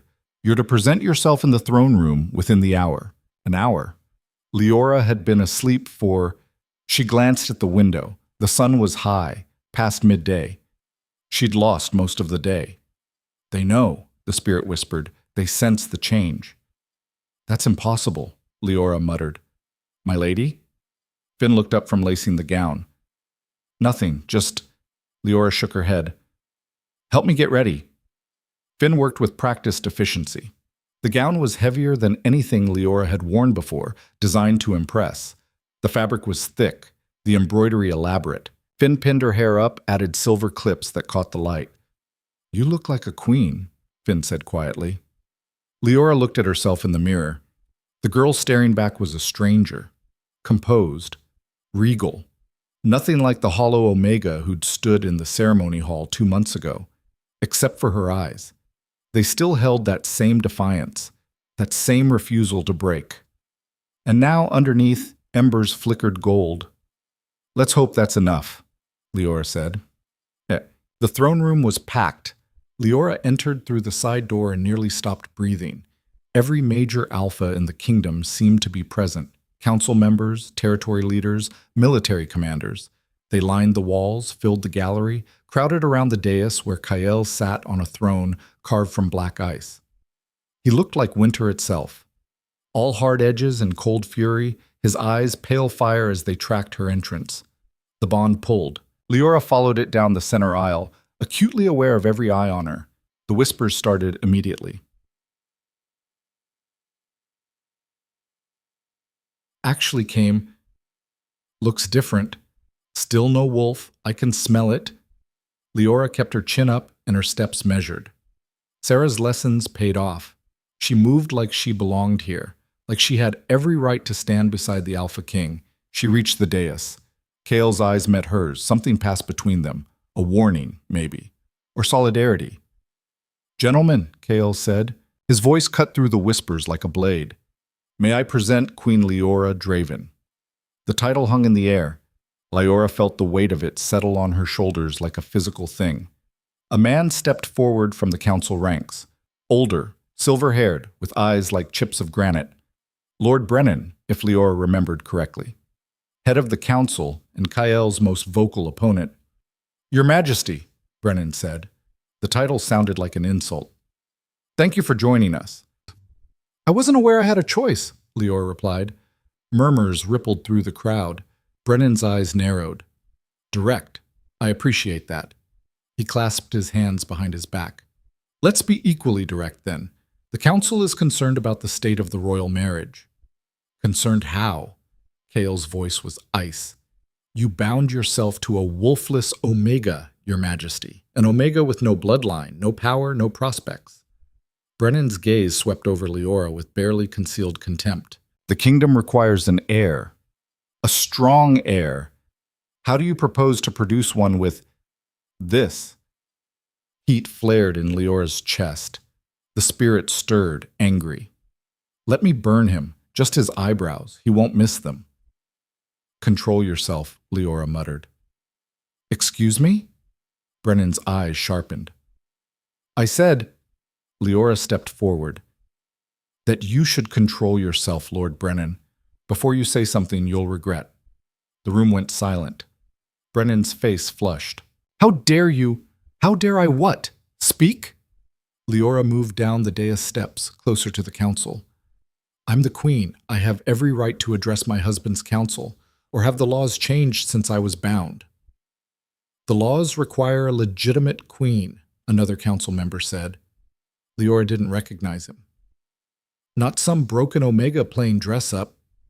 Fire licked through her veins. She clenched her fists, felt heat building beneath her skin. Careful, the spirit warned. They're trying to provoke you. Legitimate, Leora repeated. Interesting word. What makes a queen legitimate exactly? Bloodline? Power? A wolf? She looked directly at Brennan. Because I'm fairly certain the binding was legitimate, unless you're questioning the king's authority. Brennan's jaw tightened. I'm questioning his judgment. That's treason, Kael said quietly. That's honesty. Brennan turned to face him. Your Majesty, the kingdom is fracturing. The southern territories are threatening secession. The eastern pacts refuse to pay tribute. And all of it stems from one simple fact. You have no heir. No prospect of an heir. And a queen who can't even shift. I don't need to shift to be queen, Leora said. You need to provide the bloodline a future. Brennan's control cracked. And you can't. Everyone knows it. A wolfless Omega cannot conceive a shifter child. It's biologically impossible. Is it? Leora tilted her head. Or is that just what you've been told? It's fact, another council member said. Documented fact. The bloodline requires power. Leora's voice cut through his. Not wolves, power. And I have that. The room erupted. Kael stood. Leora. But it was too late. The damage was done. The council descended into chaos, everyone talking at once. Accusations flew, demands for proof, threats barely disguised as concerns. Lord Brennan held up one hand. Silence fell, grudging and incomplete. You claim to have power, he said slowly. Prove it. Leora's heart hammered. She looked at Kael. His expression was carefully blank, but his eyes screamed, don't. Do it, the spirit whispered. Show them what we are. Leora, Kael's voice was quiet. You don't have to. Yes, I do. She turned back to Brennan. What kind of proof would satisfy the council? Brennan smiled. It was a predator's smile. Shift. Right here. Right now. Show us your wolf, and we'll acknowledge your legitimacy. And if I can't shift? Then the binding is dissolved. You're exiled, and the king chooses a new queen. Brennan's eyes glittered. Someone capable of giving the kingdom what it needs. The trap was perfect. Leora could almost admire it. If she refused, she looked weak. If she tried and failed, and she would fail, because she didn't have a wolf, she'd lose everything. But if she showed them what she really was, they'll try to destroy us, the spirit said, or chain us again. Unless, Brennan continued, you'd like to admit now that you're unfit. Save everyone the embarrassment. Heat built in Leora's chest. Not anger, something hotter. The spirit was rising to the surface, ready to prove exactly what she was. We could burn this whole room, it whispered. Turn them all to ash. No, Leora said quietly. The spirit recoiled. What? I said no. Leora looked at Brennan, at the council members who watched with barely concealed contempt, at Kael, who stood frozen on the dais like he was watching her walk toward execution. You refuse the challenge. Brennan's smile widened. Then, by council law, I refuse to perform like a trained dog, Leora interrupted. You want proof of power? Fine, but not here, not like this. The law is clear.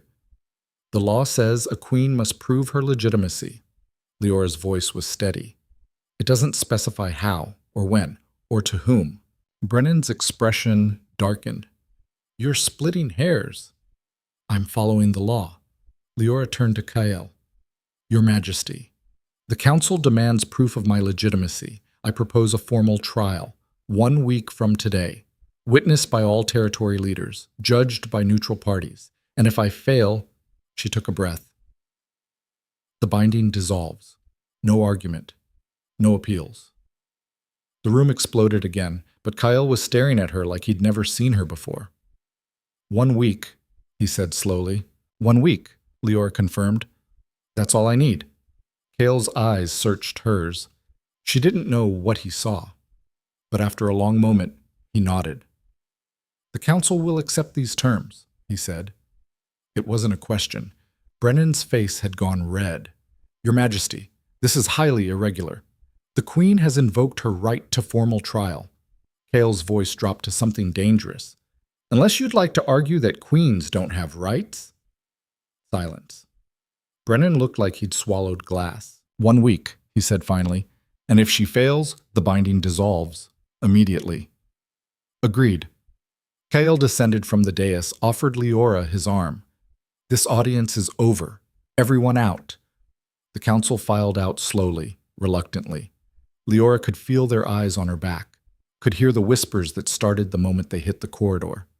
When the throne room was finally empty, Kale turned to her. What the hell was that? Survival, Leora said. Her hands were shaking. She clasped them together. They were going to force a shift. I bought us time. Time to do what? Kale's control was fracturing. You don't have a wolf, Leora. You can't shift. What are you planning to show them in a week? The truth. The truth will get you killed. And lying will get me exiled. Leora's voice rose. You heard, Brennan. They were going to dissolve the binding today. Right there. This was the only play I had. Kale ran a hand through his hair. For the first time since she'd met him, he looked genuinely rattled. Fire spirits are extinct. Myth. If you reveal what you are, then maybe the kingdom needs to remember its myths. Leora moved closer. You said it yourself. I have power. Real power. Power the bloodlines need. They'll see you as a threat. They already do. Leora held his gaze. At least this way I'm a threat they can't ignore. Kale's jaw worked. Then he pulled her close, so fast she didn't have time to react, and pressed his forehead to hers. His skin was ice. Hers was fire. Steam rose between them. Don't die on me, he said quietly. Please. Leora's breath caught. The bond flared so bright it hurt. She could feel everything he was feeling, fear, anger, something deeper that he wouldn't name. I won't, she whispered. Promise me. I promise. He pulled back. His eyes were winter storm, but underneath something burned. 1 week, he said. We train every day. You learn to control the fire before it controls you. And if I can't, then we run. Kale's expression was dead serious. I'll take you north, past the territories. We'll disappear. You'd give up your throne? I'd give up everything. The words came out raw. I won't watch you die like I watched Alara. I can't. Something in Leora's chest cracked open. The bond pulsed between them, not cold anymore, not distant, alive, connected, dangerous. He's falling, the spirit whispered. And so are you. Leora stepped back before she could do something stupid, like reach for him, like close the distance and damn the consequences. Training, she said. Where? The northern woods, far enough from the palace that no one will see. Kale moved toward the door. We start at dawn. Don't be late. He left. Leora stood alone in the empty throne room and tried to steady her breathing. 1 week. 7 days to learn to control fire that had been locked away for 2 decades. 7 days to become strong enough to face the council and prove she deserved to exist. 7 days before everything fell apart. We can do this, the spirit said. We have to, Leora replied, because the alternative was death, or worse, watching Kyle choose another queen, another woman who would love him and die for it. And Leora was starting to realize that might actually hurt more than burning alive. The next 7 days blurred together in a haze of training, pain, and fire. Kale took her to the woods before dawn each morning. The training ground was a clearing miles from the palace, surrounded by trees that had been charred black by previous sessions. Previous queens, maybe. Or Kyle's own power burning out of control. The first rule of fire, Kale said on day 1, is that it wants to consume everything, including you.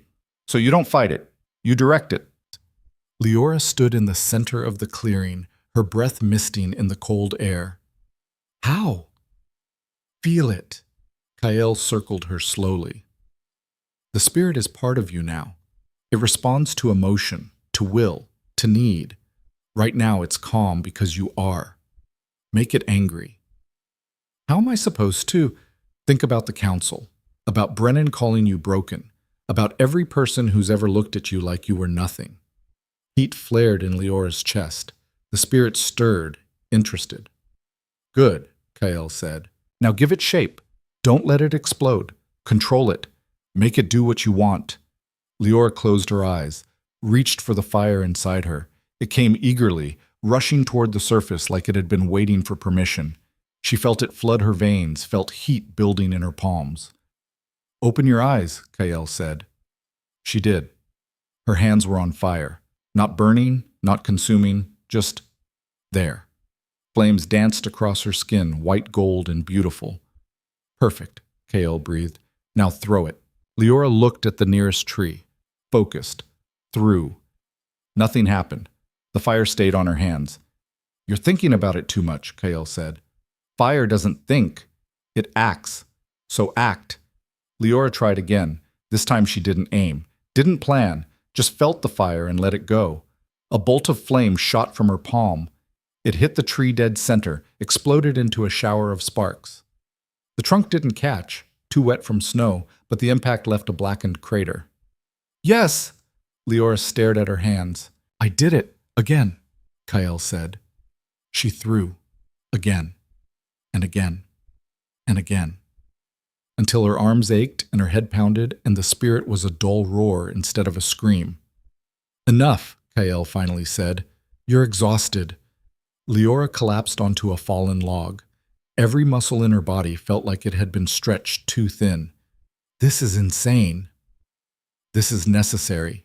Kael handed her a water skin. The council isn't going to accept a small display. They'll push you, try to make you lose control. If the fire gets out of hand, I'll burn the throne room down, Leora finished. I know. And they'll call you exactly what they fear, a monster. Kael's expression was grim. So you show them control, precision, power, wielded with absolute certainty. No pressure. All the pressure. He pulled her to her feet. Again. They trained until sunset, then returned to the palace separately. Kael through the main gates, Leora through the servant entrance. No one could know they were working together. No one could suspect what she was learning. The pattern repeated. Day 2, Day 3, Day 4. Each session pushed her harder. Kael didn't let up, didn't allow mistakes. When she lost control and nearly set him on fire, he just stood there and let his ice absorb it. Your fire can't hurt me, he said. The curse makes me immune, so stop holding back. Day 5, something shifted. Leora was practicing sustained flame, keeping fire burning without consuming herself, when the bond pulsed, hard, like something had punched her in the chest. She stumbled. The fire flickered out. What's wrong? Kael was at her side instantly. I don't... The bond pulsed again, this time with emotion that wasn't hers. Fear, panic. Something's happening at the palace. Kael's expression went cold. We need to go. Now! They ran. The palace was in chaos when they arrived. Guards rushed through corridors. Servants huddled in corners, whispering frantically. Garrett appeared out of the crowd, his face grim. My lord, my lady, thank the... He caught himself. We have a situation. What kind of situation? Kael demanded. Lord Brennan's daughter. She collapsed during dinner. The healers say... Garrett's jaw tightened. They say she's been poisoned. Leora's stomach dropped. Poisoned how? We don't know yet, but she's dying. And Brennan is blaming... Garrett looked at Leora. You. The accusation hung in the air like smoke. That's insane, Leora said. I haven't even seen his daughter. The poison was in her wine. Wine served from the Queen's private reserve. Garrett's voice was carefully neutral. Brennan is demanding your arrest. Kael's power spiked. The temperature dropped 15 degrees in seconds. He can demand whatever he wants. I'm not handing over my queen. My lord, if she's innocent, she is innocent. Kael's voice could have cut steel. This is a setup. Brennan wants her removed before the trial. He's manufacturing evidence. Then we need to prove it, Garrett said. And quickly. The council is convening now. If you don't attend, we'll attend. Kael turned to Leora. Stay close to me. Don't say anything unless I tell you to. They followed Garrett to the council chamber. The room was smaller than the throne room, more intimate, and packed. Every council member was present, along with healers, guards, and, at the center of it all, Lord Brennan, cradling his daughter's limp body. The girl was young, maybe 18. Her skin had a gray cast, her breathing shallow and labored. Leora felt sick looking at her. "Your Majesty?" Brennan's voice shook. Not with grief, with rage. "Your queen has attempted murder." "That's a serious accusation," Kael said coldly. "What evidence do you have?" "The wine came from her reserve. The bottle bears her seal." Brennan gestured to a servant who held up an ornate bottle. "My daughter drank from it and within minutes began convulsing. The healers confirm poison." "That doesn't prove the queen administered it," Kael said. "Who else had access?" Brennan's eyes were wild. "Who else would want my daughter dead?" "Anyone with a key to the wine cellar," Leora said quietly, "which is probably half the palace staff." "Convenient," another council member said. "The hollowed girl claims innocence." Heat flared in Leora's chest. The spirit stirred, angry. "They're setting us up. Burn them. Burn them all." "No," Leora muttered. "What was that?" Brennan's eyes narrowed. "I said no. I didn't poison your daughter." Leora stepped forward. "I have no reason to want her dead. I don't even know her." "You have every reason." Brennan's voice rose. "My daughter was being considered as the king's next bride. If you're removed, she would take your place." Silence. Kael's expression went deadly. "Is that true?" Leora looked at him. "The council suggested it," Kael said carefully. "I rejected it." "When?" 2 weeks ago. Before the awakening. Before everything changed. When Leora was still just a placeholder. A body to fill a gap. Something inside her cracked. "So she's my replacement," Leora said flatly. "The council already chose her. They were just waiting for me to fail." "It's protocol," one of the council members started. "It's a coup," Kael interrupted. "You're manufacturing a crisis to remove my queen and install your own, but it won't work." "My daughter is dying," Brennan's control shattered. "And you're protecting her murderer." "I'm protecting my wife," Kael said. Each word was ice. "And if you accuse her again without evidence, I'll consider it treason." "Then provide evidence of her innocence." Brennan stood, still cradling his daughter. "Prove she didn't poison the wine." Leora's mind raced. Evidence. How could she prove a negative? She hadn't touched the wine cellar, hadn't even known she had a private reserve until now, but proving that... "Wait," the spirit said suddenly. "The poison. What kind is it?" "What kind of poison?" Leora asked aloud. The head healer stepped forward, an older woman with sharp eyes and efficient movements. "Based on the symptoms, convulsions, respiratory distress, skin discoloration, I believe it's nightshade. Concentrated extract." "Nightshade burns," the spirit said. "It's a heat poison. We can sense it." Leora moved toward Brennan's daughter before anyone could stop her, knelt beside the girl, placed her hand on the girl's forehead. "What are you doing?" Brennan demanded. "Checking something." Leora closed her eyes. Let the fire rise just enough to sense heat signatures. The girl's body was a map of temperatures, some normal, some spiking, and there, in her stomach, a ball of unnatural heat, poison burning through her system, but not nightshade. Nightshade was a cold poison. This was something else, something designed to mimic nightshade's symptoms while actually working completely differently. Someone wanted the healers to misdiagnose, the spirit whispered, wanted them to treat the wrong poison. "It's not nightshade," Leora said. The healer frowned. "I'm sorry?" "It's not nightshade. The heat signature is wrong." Leora opened her eyes. "Nightshade is a cold poison. It slows the body down. This is burning her from the inside out. It's something else." "How could you possibly know that?" Brennan demanded. Leora looked at Kael. He gave a slight nod. "Because I can sense heat," Leora said. "It's part of my power. And right now, your daughter is burning up. If the healers treat her for nightshade, she'll die. They need to cool her down, immediately." The head healer looked skeptical. "My lady, with all respect, The symptoms clearly indicate, trust me or don't, Leora interrupted. But if you want to save her, you need to act now. The healer hesitated, looked at Kael. Do it, he said. The healers moved fast after that. Ice baths, cold compresses, herbs that lowered body temperature. Brennan watched with wild eyes, torn between hope and fury. 20 minutes later, the girl's breathing eased. Her color improved. She was still unconscious, but stable. The head healer looked at Leora with newfound respect. How did you know? I told you, I can sense heat. Leora stood, her legs shaking. Someone poisoned her with a heat-based toxin designed to mimic nightshade, which means someone wanted the healers to use the wrong treatment, wanted her to die. Who would do that? One of the council members asked. Someone who benefits from her death being blamed on me, Leora said. She looked directly at Brennan. Your daughter wasn't the target, Lord Brennan. I was. Someone used her to frame me, and you played right into it. Brennan's face went white, then red.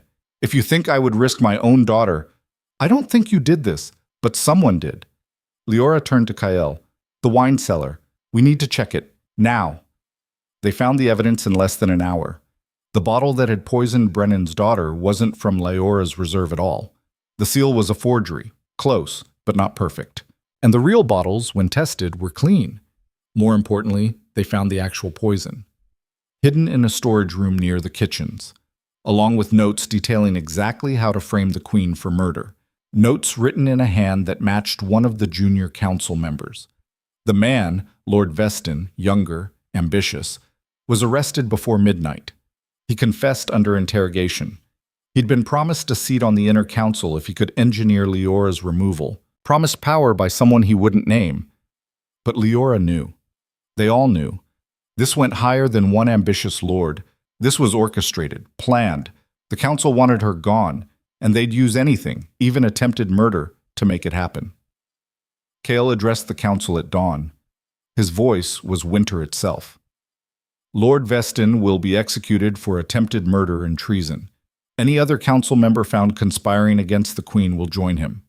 His eyes swept the room.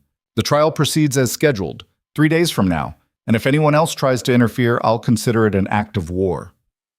The council bowed, but their eyes promised this wasn't over. 3 days.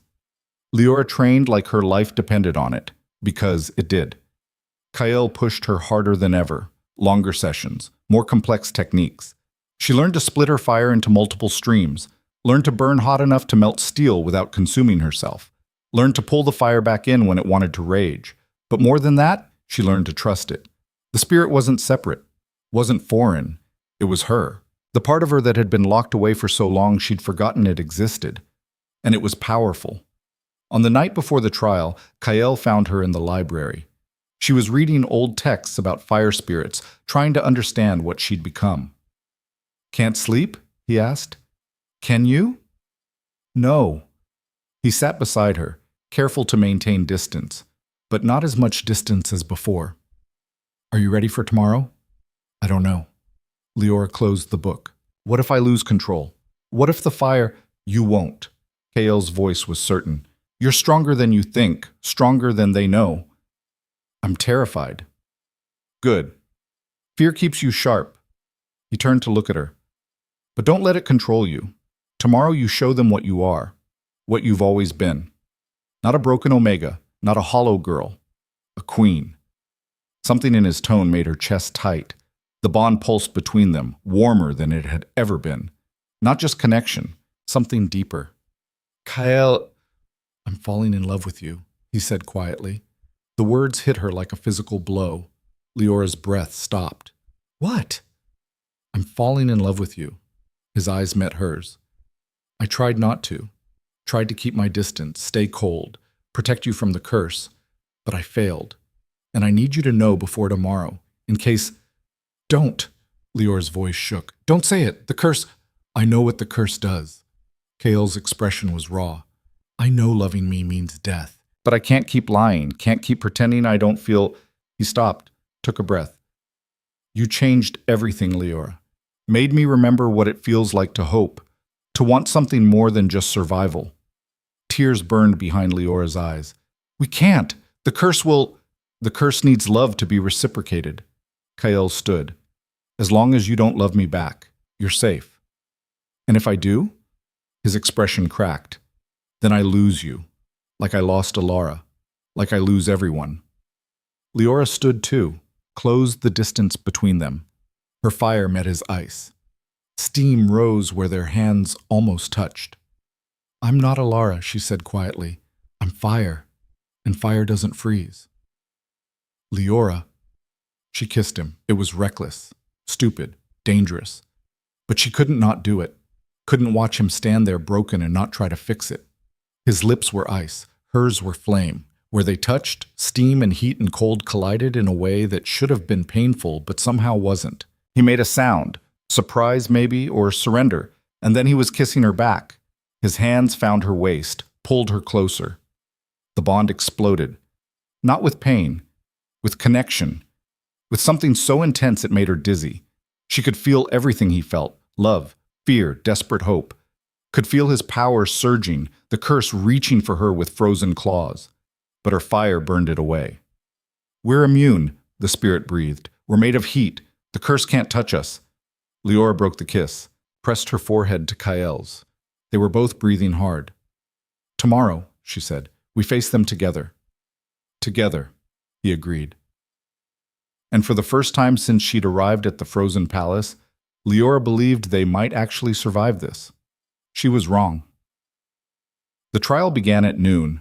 The throne room was packed. Every council member, every territory leader, every alpha who wanted to see the Hollow Queen fail. Leora stood in the center of the circle marked on the floor, her hands steady, her heart racing. Kael sat on his throne, his expression carved from ice, but his eyes were on her, always on her. Lord Brennan stepped forward. His daughter had recovered, but the poison had left its mark. The girl wouldn't be queen now, wouldn't be anything but a reminder of how close they'd come to losing her. Brennan blamed Leora for that. She could see it in his eyes. The trial is simple, Brennan announced. The queen must demonstrate legitimate power, enough to prove she can produce a viable heir, enough to justify her position as alpha queen. His smile was cold. If she fails, the binding dissolves. If she succeeds... He paused. Well, we'll see. Leora took a breath, let the fire rise. Her skin began to glow. Embers flickered beneath the surface. The temperature in the throne room spiked. Fascinating, one of the council members murmured. She's generating heat. Parlor tricks, another said. Any Omega with a fever can do that. Leora smiled, raised her hands, and called the fire. It came eagerly. White gold flames erupted from her palms, spiraling upward in perfect columns. The council gasped. Someone screamed, but Leora held control. Shaped the fire into forms. A phoenix, a wolf, a crown of flame that settled over her head.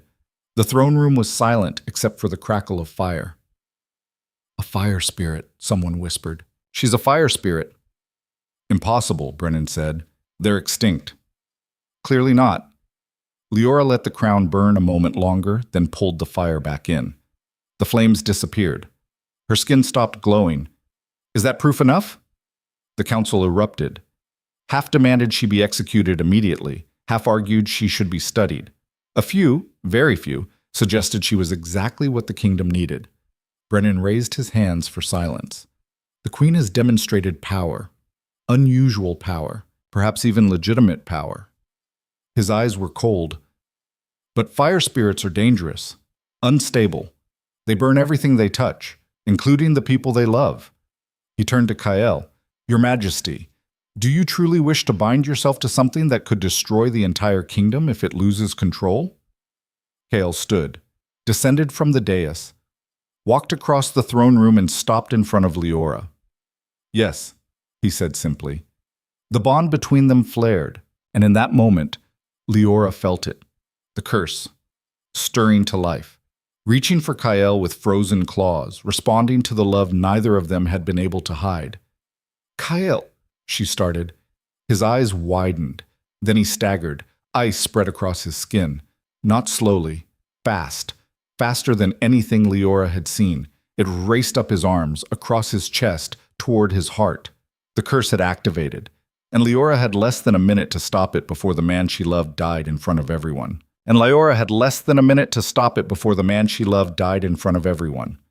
The throne room erupted into chaos. Guards rushed forward. Council members shouted. Someone screamed for the healers. But Leora barely heard any of it.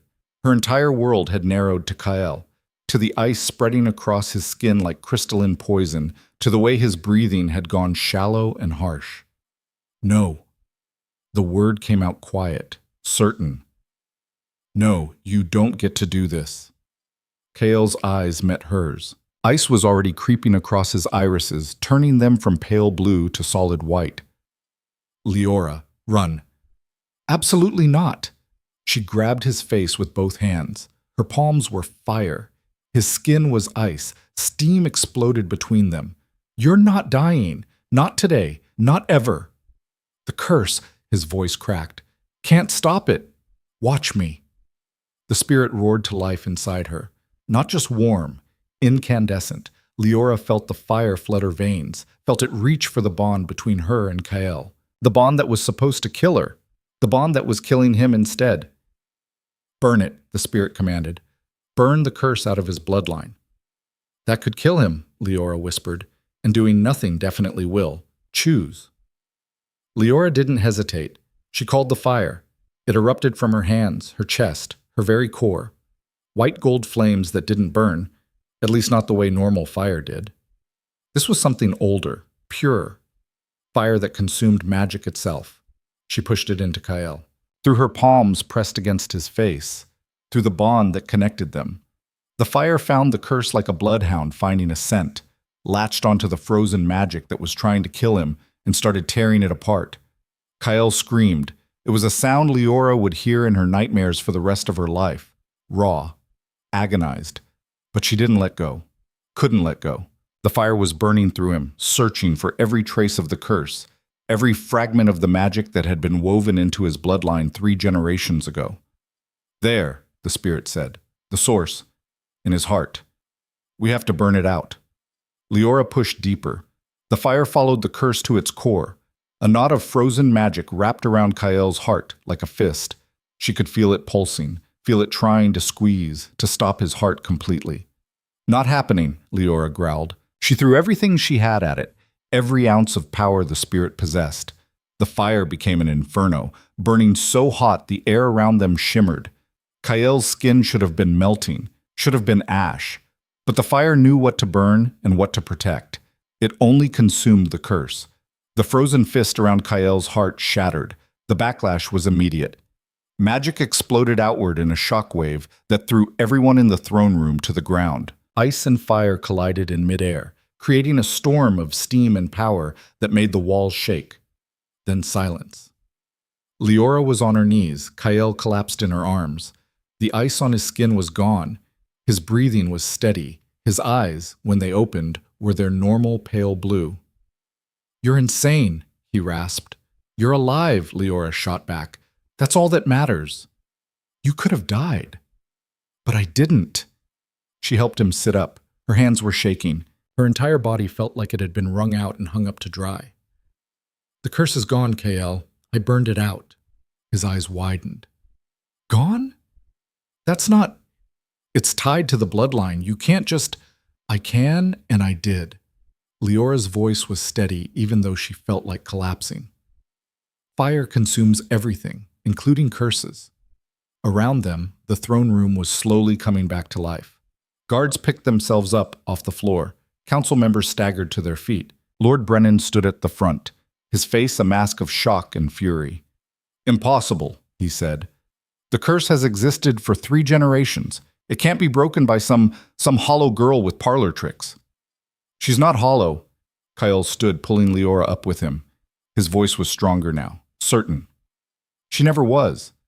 And what you just witnessed wasn't a parlor trick. It was power. Real power. The kind this kingdom hasn't seen in centuries. Fire spirits are monsters, another council member said.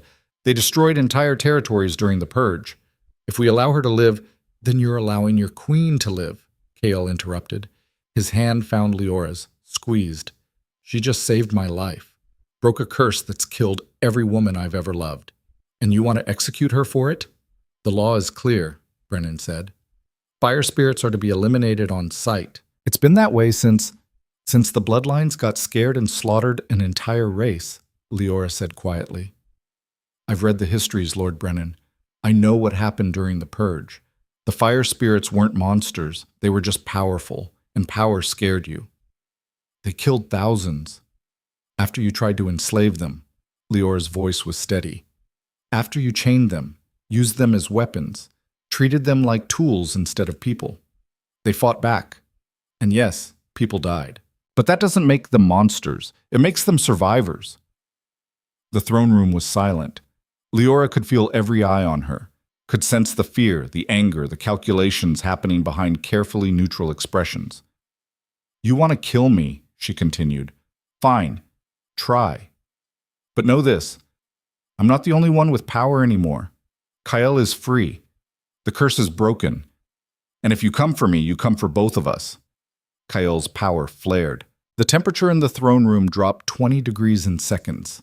Frost spread across the floor, the walls, the faces of the council members closest to the dais. My queen has spoken, he said softly, and I suggest you listen, because the next person who threatens her will learn exactly what an uncursed Alpha King is capable of. Brennan's face went white, then red. You would turn on your own council. I would destroy anyone who threatens my mate. Kael's eyes blazed pale fire. The curse kept me weak, kept me isolated, made me afraid to feel, to love, to be anything more than a frozen shell. But that's over now, so choose carefully, Brennan. Stand with us, or stand aside. The silence stretched. Leora could hear her own heartbeat, could feel the bond between her and Kael pulsing with something bright and fierce and unbreakable. Finally, one of the council members stepped forward, Lady Sarah, an older alpha from the Eastern Territories. She'd been quiet during most of the proceedings. Now she looked at Leora with sharp, assessing eyes. The Queen demonstrated legitimate power, Sarah said. More than legitimate. She saved the king's life, broke a curse we all believed was unbreakable. That's not the action of a monster. That's the action of a queen. She's a fire spirit, Brennan spat. She can't be trusted. And you tried to have her framed for murder, Sarah interrupted. Don't think we don't know about your involvement with Lord Veston. The investigation turned up some very interesting correspondence. Brennan's expression went from furious to trapped. I had nothing to do with... Save it. Sarah turned to the rest of the council. The trial is over. The Queen has proven her legitimacy. Anyone who wants to contest that can take it up with me. And the Eastern Territories. And anyone else who's tired of this council's petty power games. Murmurs rippled through the room. Several other council members nodded. Not all of them, but enough. This isn't over, Brennan said. But his voice had lost its certainty. The kingdom will accept what we tell them to accept, Kael said. And what we're telling them is this. The curse is broken. The Queen is legitimate. And anyone who disagrees can challenge me directly. No one moved. No one spoke. The challenge hung in the air like a blade. Finally, Brennan bowed. It was stiff, reluctant, but it was a bow. As you command, Your Majesty. The other council members followed suit. Some genuine, most grudging, but they bowed. Leora felt something in her chest loosen. Not victory, not yet, but survival. They'd survived. Kael addressed the council. The session is adjourned. You're all dismissed. They filed out slowly. Brennan shot Leora one last venomous look before disappearing into the corridor. Lady Sarah lingered. That was impressive, she said to Leora. Dangerous, but impressive. Thank you? Leora wasn't sure if it was a compliment. Word of advice. Sarah's expression was serious. Half the council wants you dead. A quarter wants to use you. The rest are waiting to see which side wins. Watch your back. I will. Sarah nodded to Kael. Your Majesty, congratulations on your freedom. She left. The throne room was finally empty. Just Leora and Kael and the aftermath of what they'd done. Kael pulled her close. Not careful this time, not maintaining distance, just held her like he was afraid she'd disappear. Don't ever scare me like that again, he said into her hair. You're the one who almost died. Because I fell in love with you. He pulled back enough to look at her. I knew the curse would activate. Knew it could kill me. Did it anyway. Why? Because you were worth it. His hand cupped her face. Because living without you wasn't living. It was just existing. And I was tired of existing. Leora's breath caught. The bond between them pulsed, warm now, not frozen, changed, transformed. The curse is really gone. Really gone. Kael's thumb traced her cheekbone. I can feel the difference. The cold is still there. That's just my power. But the curse, the thing that killed anyone who loved me. He smiled, actually smiled. You burned it away. We're free. We're free. Leora kissed him. Not desperate this time, not reckless, just right. His lips were still cold, hers still warm. But it worked. Fire and ice, balanced. When they broke apart, Kael rested his forehead against hers. What happens now? Now? Leora's mind was already racing. Now we figure out how to run a kingdom that half wants me dead. Sounds like fun. Sounds like a nightmare. With you? Kael's smile widened. Sounds perfect. They stood in the empty throne room, holding each other, and for the first time since Leora had arrived at the frozen palace, she felt warm all the way through. But the warmth didn't last long. Reality crashed back in as soon as they left the throne room. The palace was a storm of whispers, servants huddled in corners, their eyes wide. Guards stood at attention, but their hands were on their weapons. Everyone had heard what happened. Everyone knew the Hollow Queen was a fire spirit. Everyone was afraid. Finn appeared as Leora and Kael reached the royal wing. The girl looked terrified. My lady, there are people gathering outside the palace. They're demanding... She swallowed hard. They're demanding you be executed. Leora's stomach dropped. How many people? Hundreds, maybe more. Finn twisted her hands together. Word spread fast. They're saying you're a monster, that you'll burn the city if they don't stop you. Let them try, Kael said coldly. No. Leora put a hand on his arm. We can't fight the entire kingdom. If we use force, it'll prove their fears right. Then what do you suggest? Leora thought fast. The crowd was scared, angry. They'd been fed stories about fire spirits their whole lives, stories about destruction and death. They didn't know the truth, didn't know that fire spirits had been protectors before they'd been hunted to extinction. I talked to them, Leora said. Kael stared at her. Absolutely not. It's too dangerous. Everything is dangerous, Leora met his eyes. But hiding won't help. They need to see me. Need to hear the truth from me directly. Otherwise, Brennan and his allies will control the narrative, and we'll lose before we even start fighting. She's right, Garrett said, appearing from around the corner. He looked grim. The crowd is getting bigger, more organized. Someone's feeding them information, telling them exactly what to be afraid of. Brennan, Kael said. Probably. Garrett crossed his arms. If you want to stop this, you need to get ahead of it. Now. Kael looked at Leora. If anything happens to you, it won't. Leora hoped she sounded more confident than she felt. Trust me. He didn't look happy, but he nodded. Garrett, assemble a guard detail. No one gets within 10 feet of the queen. Already done, my lord. They walked to the main gates. Leora could hear the crowd before she saw them. Hundreds of voices raised in anger and fear. The sound made her stomach churn. Second thoughts? The spirit asked. Too late for that, Leora muttered. The gates opened. The crowd noise hit her like a physical wave. She stepped out onto the platform above the entrance, Kael at her side, Garrett and 6 guards forming a wall behind them. The crowd was massive, packed into the courtyard and spilling out into the streets beyond. They held torches even though it was midday. Some had makeshift weapons. Most just had fear in their eyes. When they saw Leora, the noise intensified. Monster! Burn the fire witch! She'll kill us all! Leora raised her hands. The crowd didn't quiet.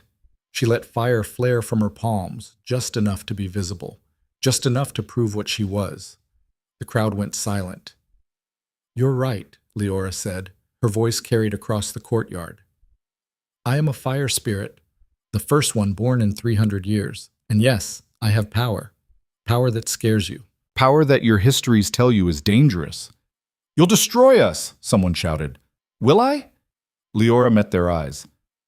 I've been in this palace for 2 months. In that time, how many of you have I harmed? How many buildings have I burned? How many lives have I destroyed? Silence.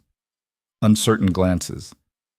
None, Leora continued, because I'm not here to destroy. I'm here to survive, just like you. Just like everyone in this kingdom who's ever been told they're too different, too dangerous, too broken to deserve a place in the world. The histories, someone started. The histories were written by the people who hunted my kind to extinction, Leora interrupted. By the people who were afraid of power they couldn't control. Yes, fire spirits fought back during the purge. Yes, people died. But do you know why they fought? She paused. Let the question hang. Because they were being enslaved, chained, used as weapons. The bloodlines tried to control them, and when they couldn't, they decided to eliminate them. Every man, woman, and child, hunted down and killed for the crime of existing. Murmurs rippled through the crowd, uncertain, questioning. I didn't choose to be a fire spirit, Leora said. I didn't choose to have this power. It was locked inside me for 20 years by a mother who was so afraid of what I could become that she suppressed it. Made me believe I was hollow, broken, nothing. Her voice cracked. She didn't try to hide it. I know what it's like to be feared, to be cast aside because you're different, to be told you don't deserve to exist. She looked out at the crowd. Some of you know that feeling too. The omegas who aren't strong enough, the betas who aren't alpha, the wolves who don't fit the mold. We've all been told we're less than, told we don't matter. But you're dangerous, a woman called out. You could kill us all. I could, Leora agreed. Just like any alpha could slaughter a pack of humans. Just like the king could freeze this entire city if he wanted to. Power is always dangerous. The question is, what do we do with it? She let fire bloom across her skin. Not threatening, just there, visible, undeniable. I choose to use my power to protect, to heal. I saved the king's life today. Broke a curse that's killed 3 generations of women. I could have let him die. Could have taken the throne for myself. But I didn't. Because power without purpose is just destruction. The crowd was quieter now, listening, still afraid, but listening. I'm not asking you to love me, Leora said. I'm not even asking you to trust me. Not yet. All I'm asking is that you give me a chance to prove I'm more than the monster you've been told to fear. Silence. Long. Tense. Leora could feel Kael beside her, his power ready to defend her if this went wrong. Could feel the guards tensed and waiting. Then a voice from the back of the crowd. What about the curse? Is it really gone? Leora looked at Kael. He stepped forward. The curse is broken, he said. His voice carried absolute authority. For 3 generations, my bloodline has been unable to love without killing. Every woman who loved me died. Every potential heir was lost before they could be conceived. The kingdom was dying because of it. He took Leora's hand. Ice met fire. Steam rose between them. This woman, my queen, risked everything to save me. She could have died. Should have died, according to every healer and scholar who studied the curse. But she didn't, because fire is stronger than ice, because her power is greater than any curse. Kael turned to face the crowd fully. The kingdom needs an heir, needs a future. And for the first time in 3 generations, that's actually possible. Because of her. Another long silence. Then Lady Sarah stepped out of the crowd. Leora hadn't even realized she was there. The Eastern Territories support the Queen, Sarah announced. She's proven her worth, proven her power. Anyone who wants to challenge that can take it up with me. Another voice. Lord Marcus from the southern reaches. The South stands with the Queen. One by one, territory leaders stepped forward. Not all of them, but enough. Enough to make it clear that this wasn't just Kael's decision, that Leora had support beyond the throne. The crowd began to disperse, slowly, uncertainly. But they dispersed. No violence, no riot, just fear slowly giving way to doubt. And doubt was easier to work with than certainty. When the courtyard was finally empty, Leora sagged against Kael. "That was terrifying," she said. "That was brilliant," he corrected. He kissed her forehead. "You just talked down a mob." Do you know how rare that is? I got lucky. You got honest. Kael pulled her close. And honesty is more powerful than fear. Sometimes. Garrett approached. My lord, my lady, we should get you inside. There are still elements out there who won't be satisfied with words. Brennan, Leora said, and his allies. Garrett's expression was grim. This isn't over. You won the crowd. But the council is another matter. They retreated inside the palace. But Leora knew Garrett was right. The crowd had been the easy part. The council, the people with actual power, would be much harder to convince. The next few days proved her right. Brennan didn't attack directly. He was too smart for that. Instead, he worked in shadows, spreading rumors, planting doubt, making alliances with territory leaders who feared change. Leora countered as best she could. She met with neutral council members, demonstrated control over her power in carefully orchestrated displays, showed them she could be precise, measured, safe. Some were convinced. Others remained hostile. A few disappeared entirely, recalled to their territories, or so they claimed. Leora suspected Brennan had something to do with it. We're losing ground, she said to Kael one evening. They were in his tower, her tower now too, since she'd moved in after the trial. Brennan is turning people against us faster than we can win them over. Then we need to change the game. Kael was studying a map of the kingdom, markers placed at various territories. Stop playing defense. Start playing offense. What do you mean? The council derives its power from the territories. The territories derive their power from their people. If we can show the people that you're an asset, not a threat, the territories will have no choice but to support you. And how do we do that? Kael's finger tapped the northern region of the map. Winter is coming. Harsh winter. The northern territories will be hit hardest. Food shortages, frozen supply lines, people dying from the cold. I can help with that, Leora said slowly. My fire can keep people warm, can thaw frozen ground, can save lives. Kael looked up at her. We go north, you and me. We help the people directly. Show them what a fire spirit queen can do. Brennan will call it a publicity stunt. Let him. Kael stood, moved to her. He can say whatever he wants, but he can't argue with saved lives. And once the northern territories are on our side, the rest will follow. Or fall. Leora thought about it. It was risky. Leaving the palace meant leaving their power base, meant being vulnerable to attack, but staying meant losing ground to Brennan's slow poison. When do we leave? She asked. Kael smiled. Tomorrow at dawn.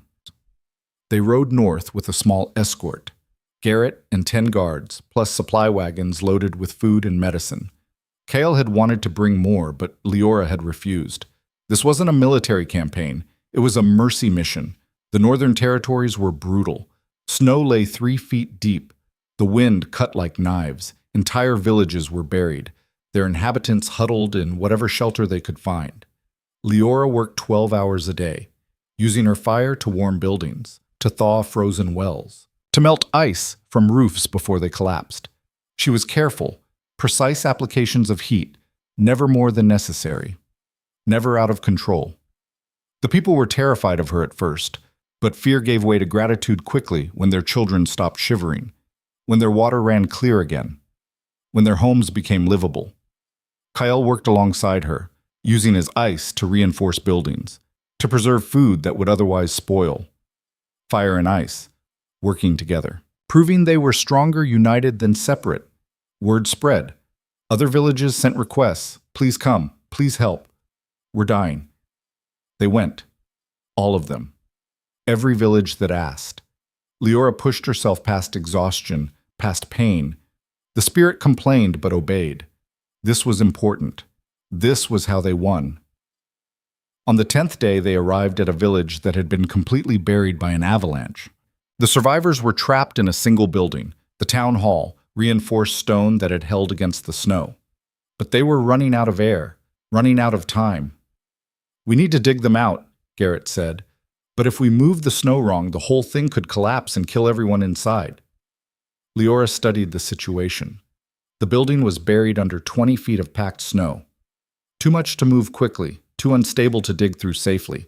But fire could vaporize snow, turn it to steam. If she could heat the snow fast enough, controlled enough, she could clear it without causing a collapse. I can do this, she said.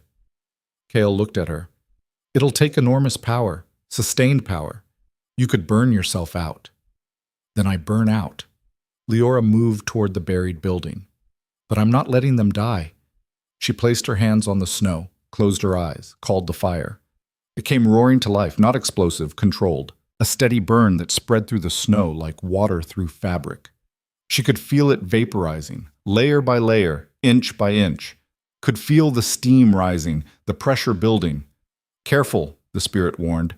Too fast and we cook them. Too slow and we fail. Leora held the balance. It was like walking a tightrope while juggling fire. Every instinct screamed to push harder, go faster, but she kept it steady, kept it controlled. 20 minutes, 30, an hour. Sweat poured down her face. Her muscles screamed. The spirit was burning through her reserves faster than she could replenish them. But the snow was melting, disappearing. The building was emerging, first the roof, then the walls, then finally the door. When the last of the snow was gone, Leora collapsed. Kyle caught her before she hit the ground. You're insane. Worked, though. Leora's voice was barely a whisper. Everything hurt, everything burned. But when the door to the building opened and people started pouring out, alive, crying, grateful, it was worth it. The village elder, an older alpha with a scarred face, approached them. He looked at Leora with tears in his eyes. You saved us, he said simply. Thank you. Leora managed a weak smile. Just doing my job. No, the elder shook his head. Queens don't do this, kings don't do this, but you did? Both of you. He looked at Kyle. The Northern Territories remember this. Remember you. News of the avalanche rescue spread faster than wildfire. By the time they returned to the palace 3 weeks later, the entire kingdom knew. The Hollow Queen had saved an entire village. The cursed king and his fire spirit mate were heroes. Brennan tried to spin it, called it manipulation, said they were buying loyalty instead of earning it. But his words fell flat. The Northern Territory leaders pledged their full support. Others followed. Within a month, more than half the kingdom stood behind Leora. The council had no choice.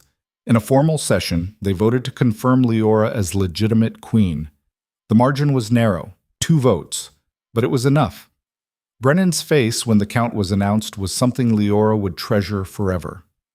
The council recognizes Queen Leora Draven as legitimate mate and consort to the Alpha King, Lady Sarah announced, with all rights, privileges, and responsibilities thereof.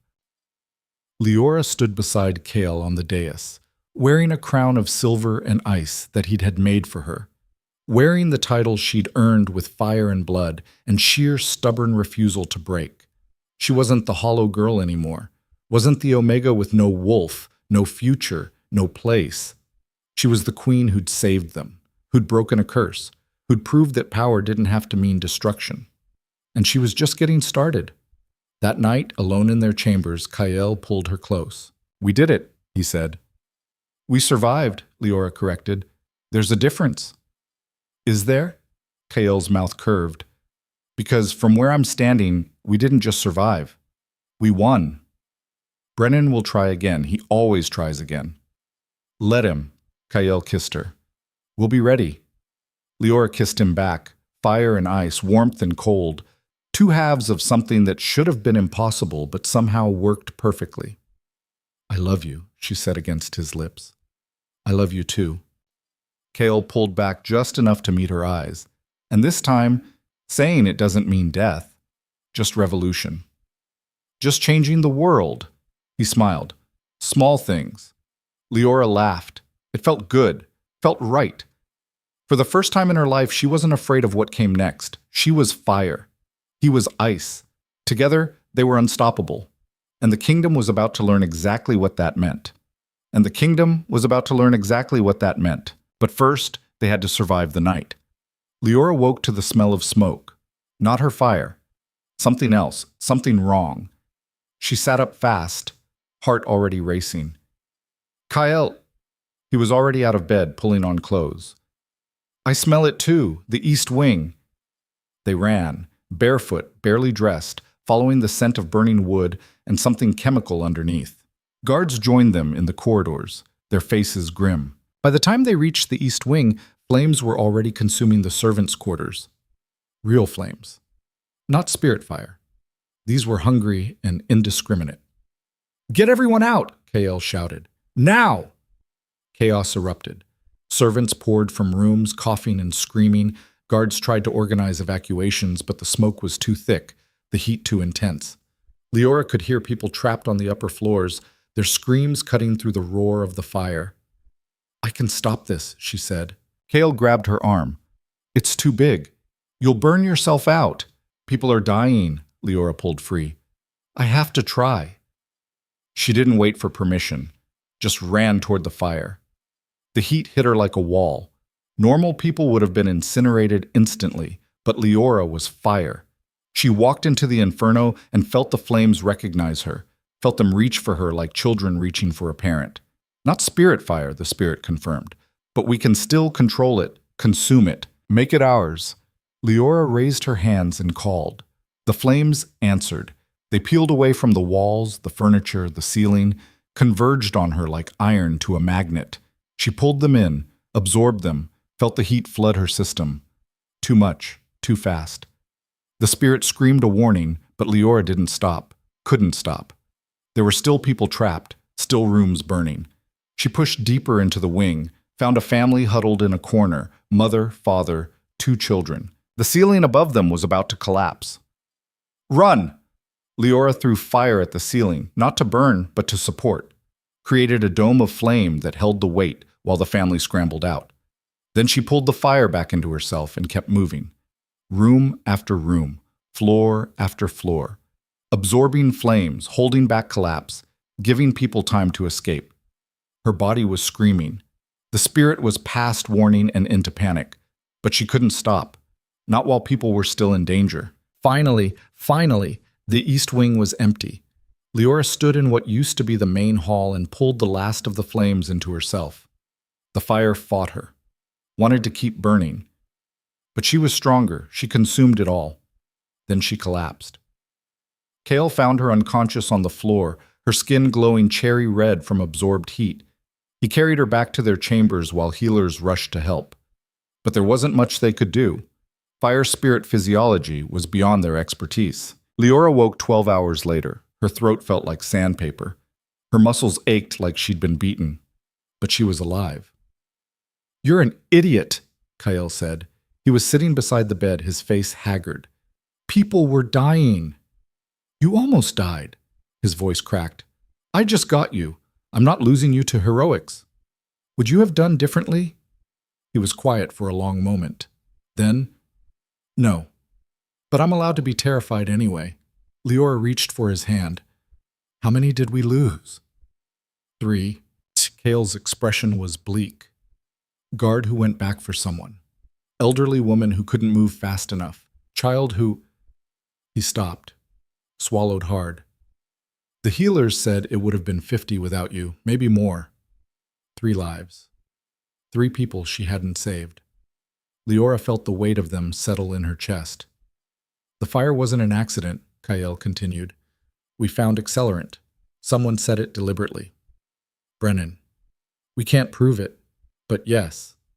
Probably Brennan." Kael's jaw tightened. "He's getting desperate. The council vote didn't go his way. The territories are backing you. He's running out of options. So he's trying to kill me. Or discredit you. Make you look dangerous, unstable." Kael stood, paced to the window. "If you'd lost control in that fire, if you'd burned the whole wing down instead of saving it, but I didn't. This time." He turned to face her. "But what about next time? How many attempts before he gets lucky?" Leora sat up slowly. Everything hurt, but she forced herself upright. "Then we end this. Now. Before he gets another chance." "How?" "We expose him." Leora swung her legs out of bed, ignored the dizziness.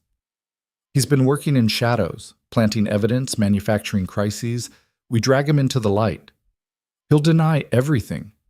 Then we make him confess. Leora met Kael's eyes. You're the Alpha King. You have resources, allies. Use them.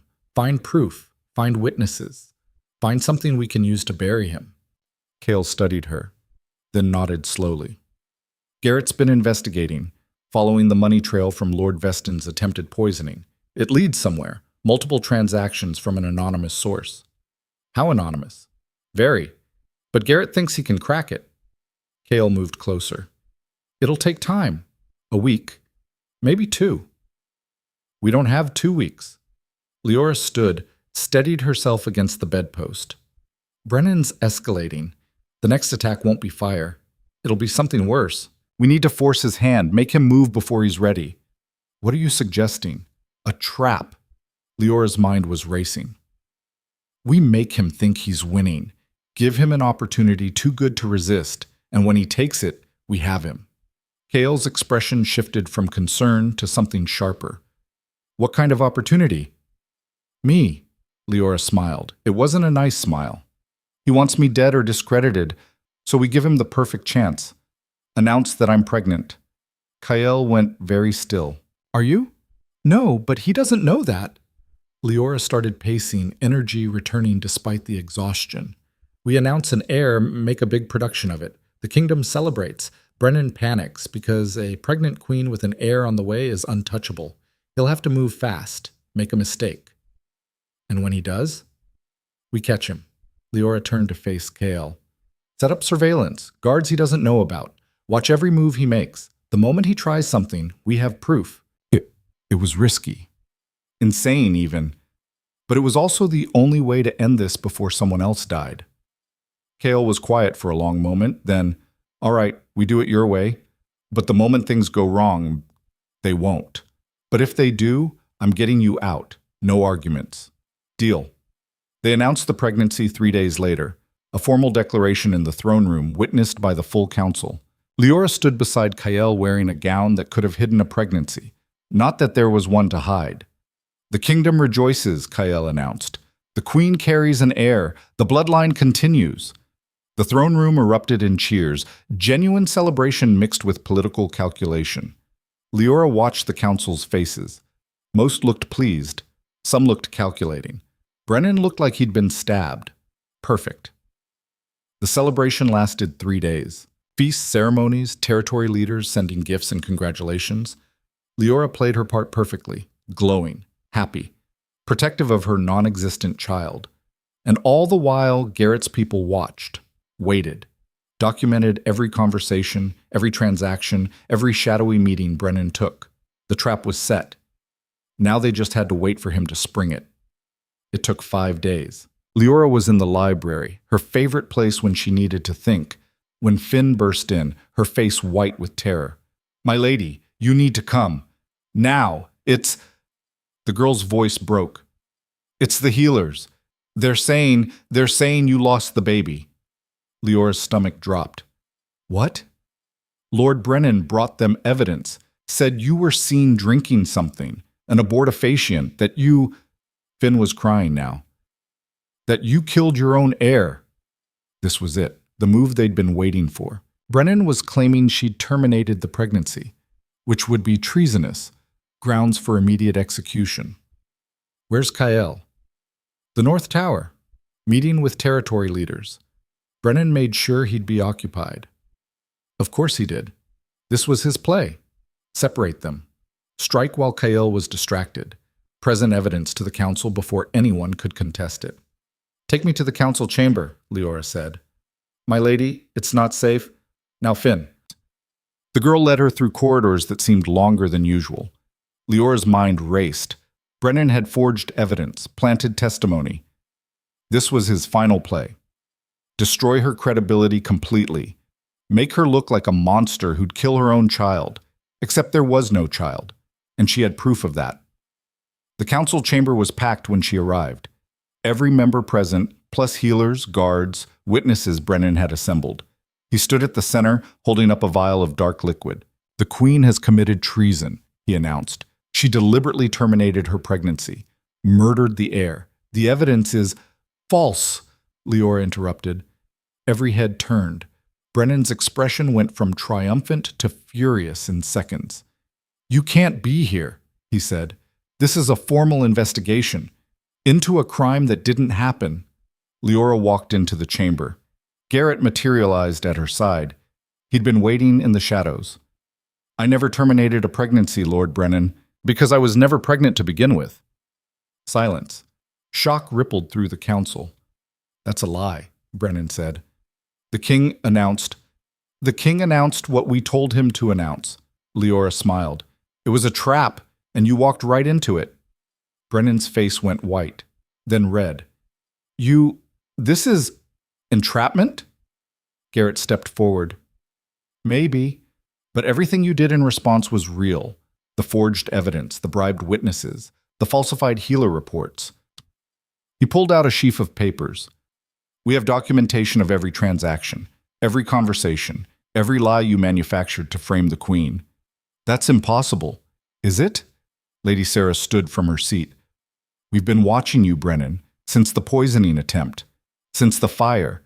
We knew you'd try again. The queen just gave you the perfect opportunity."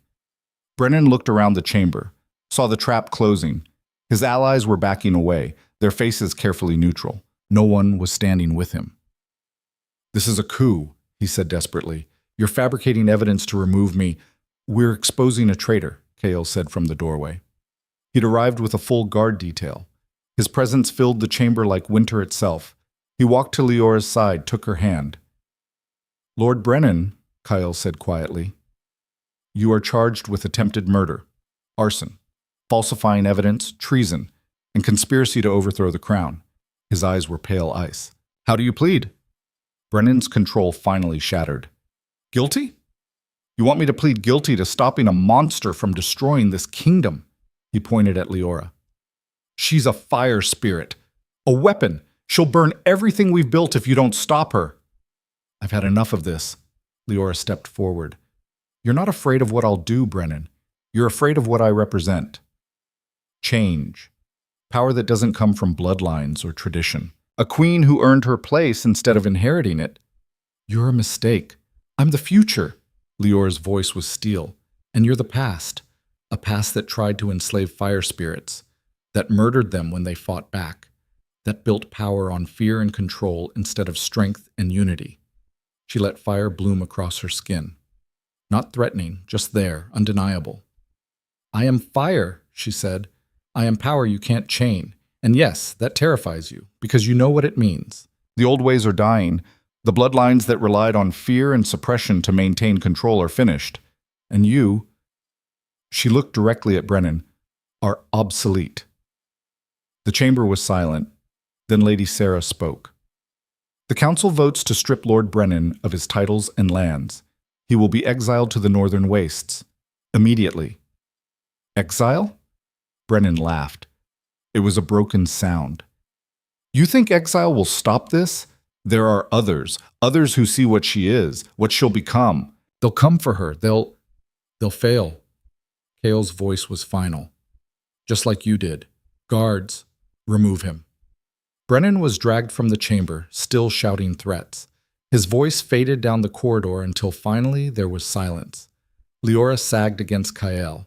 The adrenaline was wearing off, leaving exhaustion in its wake. "It's over," she said. "This part is over." Kael's arm went around her waist. "There will be others. Brennan was right about that, but we'll face them together." The council session was adjourned. Territory leaders approached to offer congratulations. Lady Sarah was particularly warm. "That was masterfully done," she said to Leora. "Brennan never saw it coming." "He saw what he wanted to see," Leora replied. "A weak queen he could eliminate. He was so focused on that, he didn't notice the trap." "Still, impressive." Sarah's expression grew serious. "You've made enemies today, powerful ones. Brennan had allies who won't be pleased about his exile."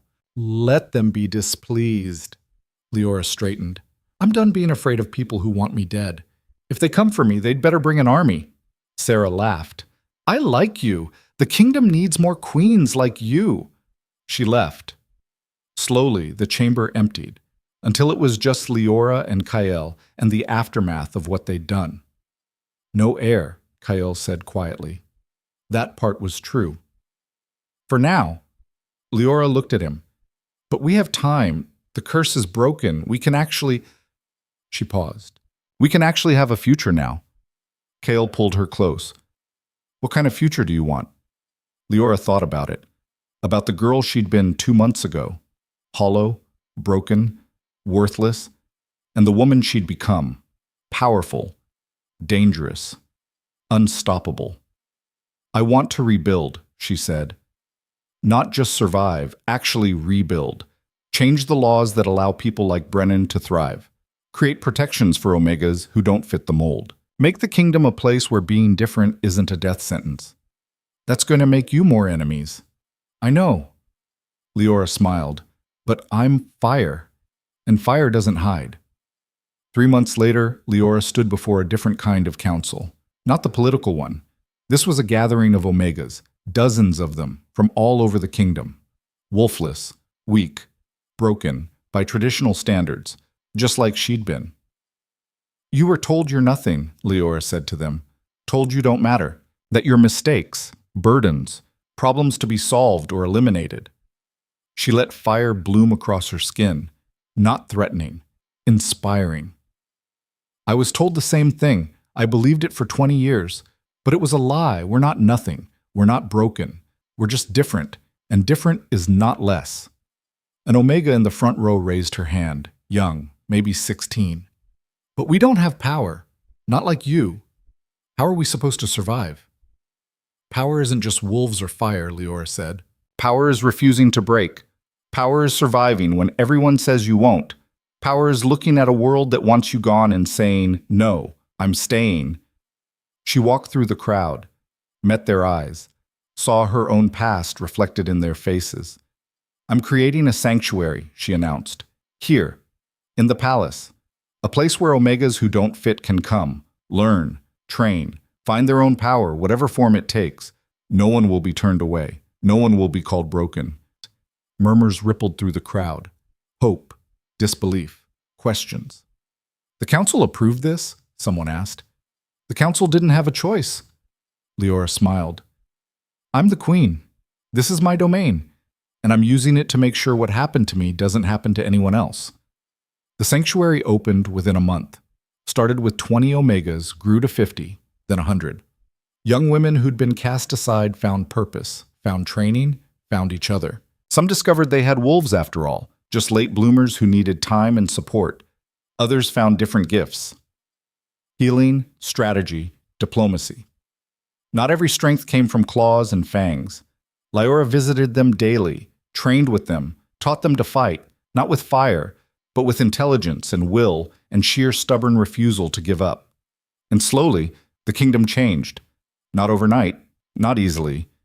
There were setbacks, attacks from traditionalists who hated what Leora represented, political battles over territory rights and bloodline privileges, moments when it felt like the whole thing would collapse. But Leora and Kael held the line.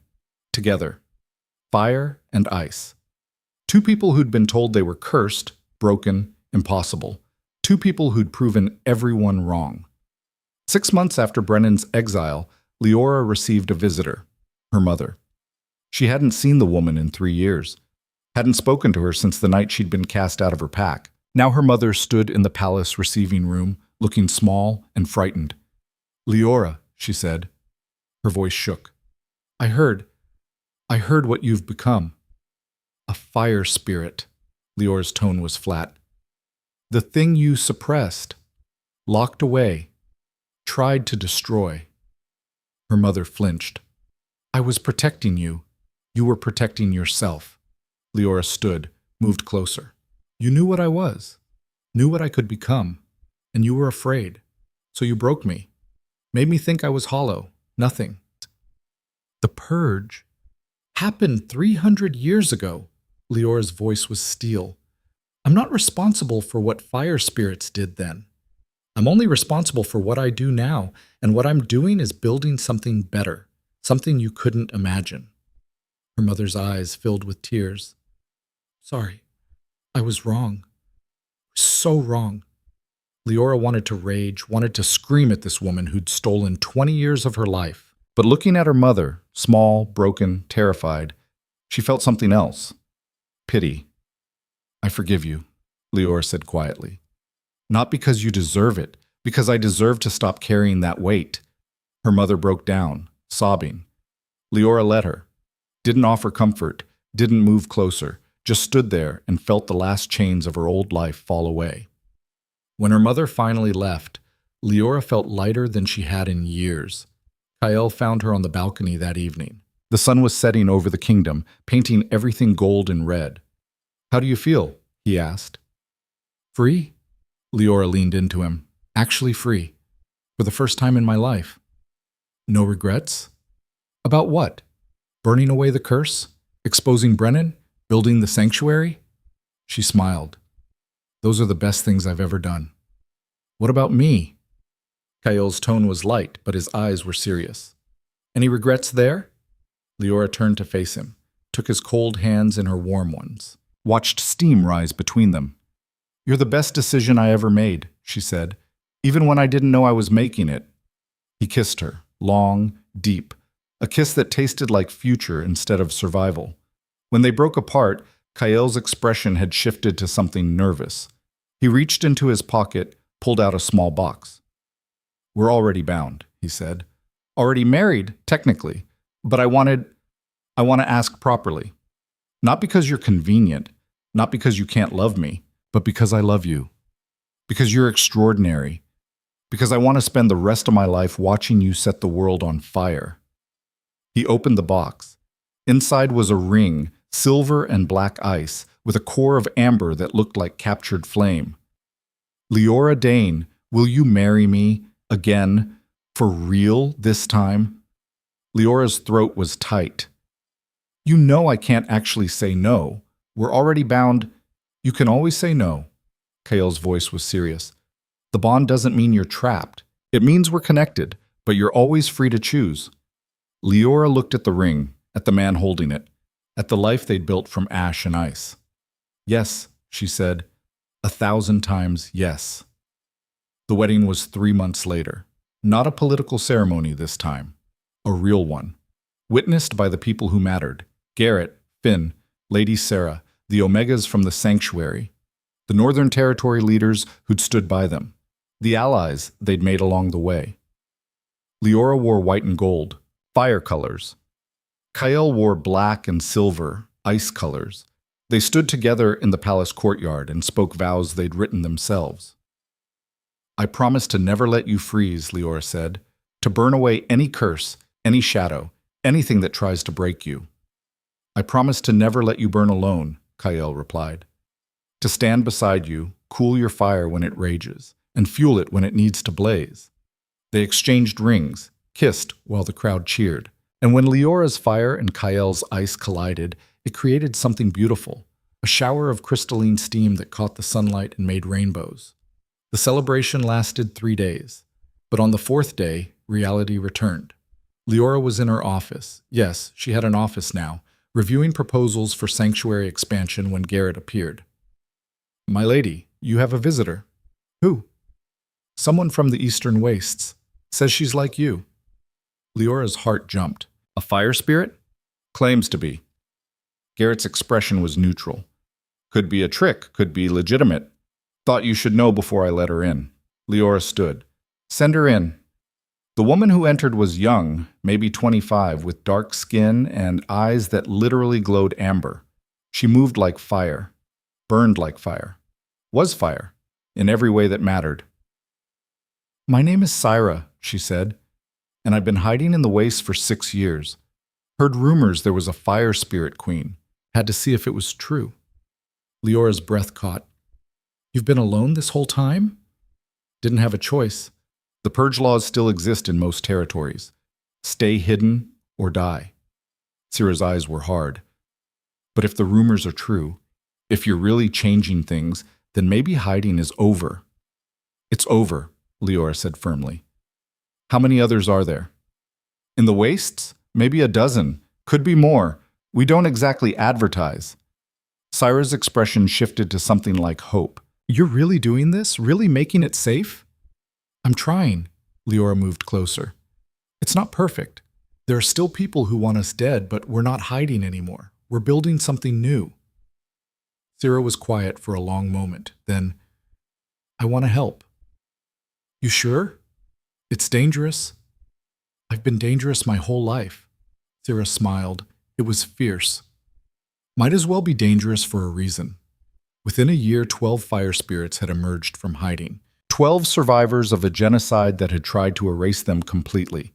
They came to the palace, joined the sanctuary, learned to use their power without fear, and the kingdom watched, some with hope, some with fear, but they all watched as Leora proved that the past didn't have to define the future. 2 years after the wedding, Leora was in the training yard when she felt it. A flutter. Deep inside. Not fire, not the spirit, something else. She found Kael in a council meeting and pulled him out mid-sentence. What's wrong? He asked. Nothing's wrong. Leora pressed his hand to her stomach. I'm pregnant, for real this time. Kael went very still. Are you sure? I'm sure.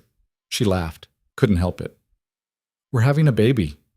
He kissed her, spun her around, laughed like she'd never heard him laugh before. Pure, joyful, free. The pregnancy was announced with less fanfare than the fake one. Just a quiet statement. But the kingdom celebrated anyway. The cursed king and the fire spirit queen were having an heir, proof that the impossible was possible. The baby was born on the first day of spring, a girl, tiny, perfect, with ice blue eyes and skin that already glowed faintly warm. Fire and ice, Leora whispered, holding her daughter. Just like us. What should we name her? Kael asked. Leora thought about it, about the girl she'd been, the woman she'd become, the future this child represented. Ember, she said, because she's the beginning of something new. Ember Draven grew up in a kingdom that was still changing, still fighting, still learning that different didn't mean less. She was raised by a mother who was fire and a father who was ice, taught that power came in many forms, that strength wasn't just about bloodlines or wolves or tradition. She was taught that being different was a gift, not a curse. And when she was old enough to understand, Leora told her the story, about the hollow girl who'd been chosen by a cursed king, about how they'd both been broken, both been called impossible, both been told they didn't deserve to exist. But we refused to break, Leora said. We fought. We changed. We became something the kingdom had never seen before.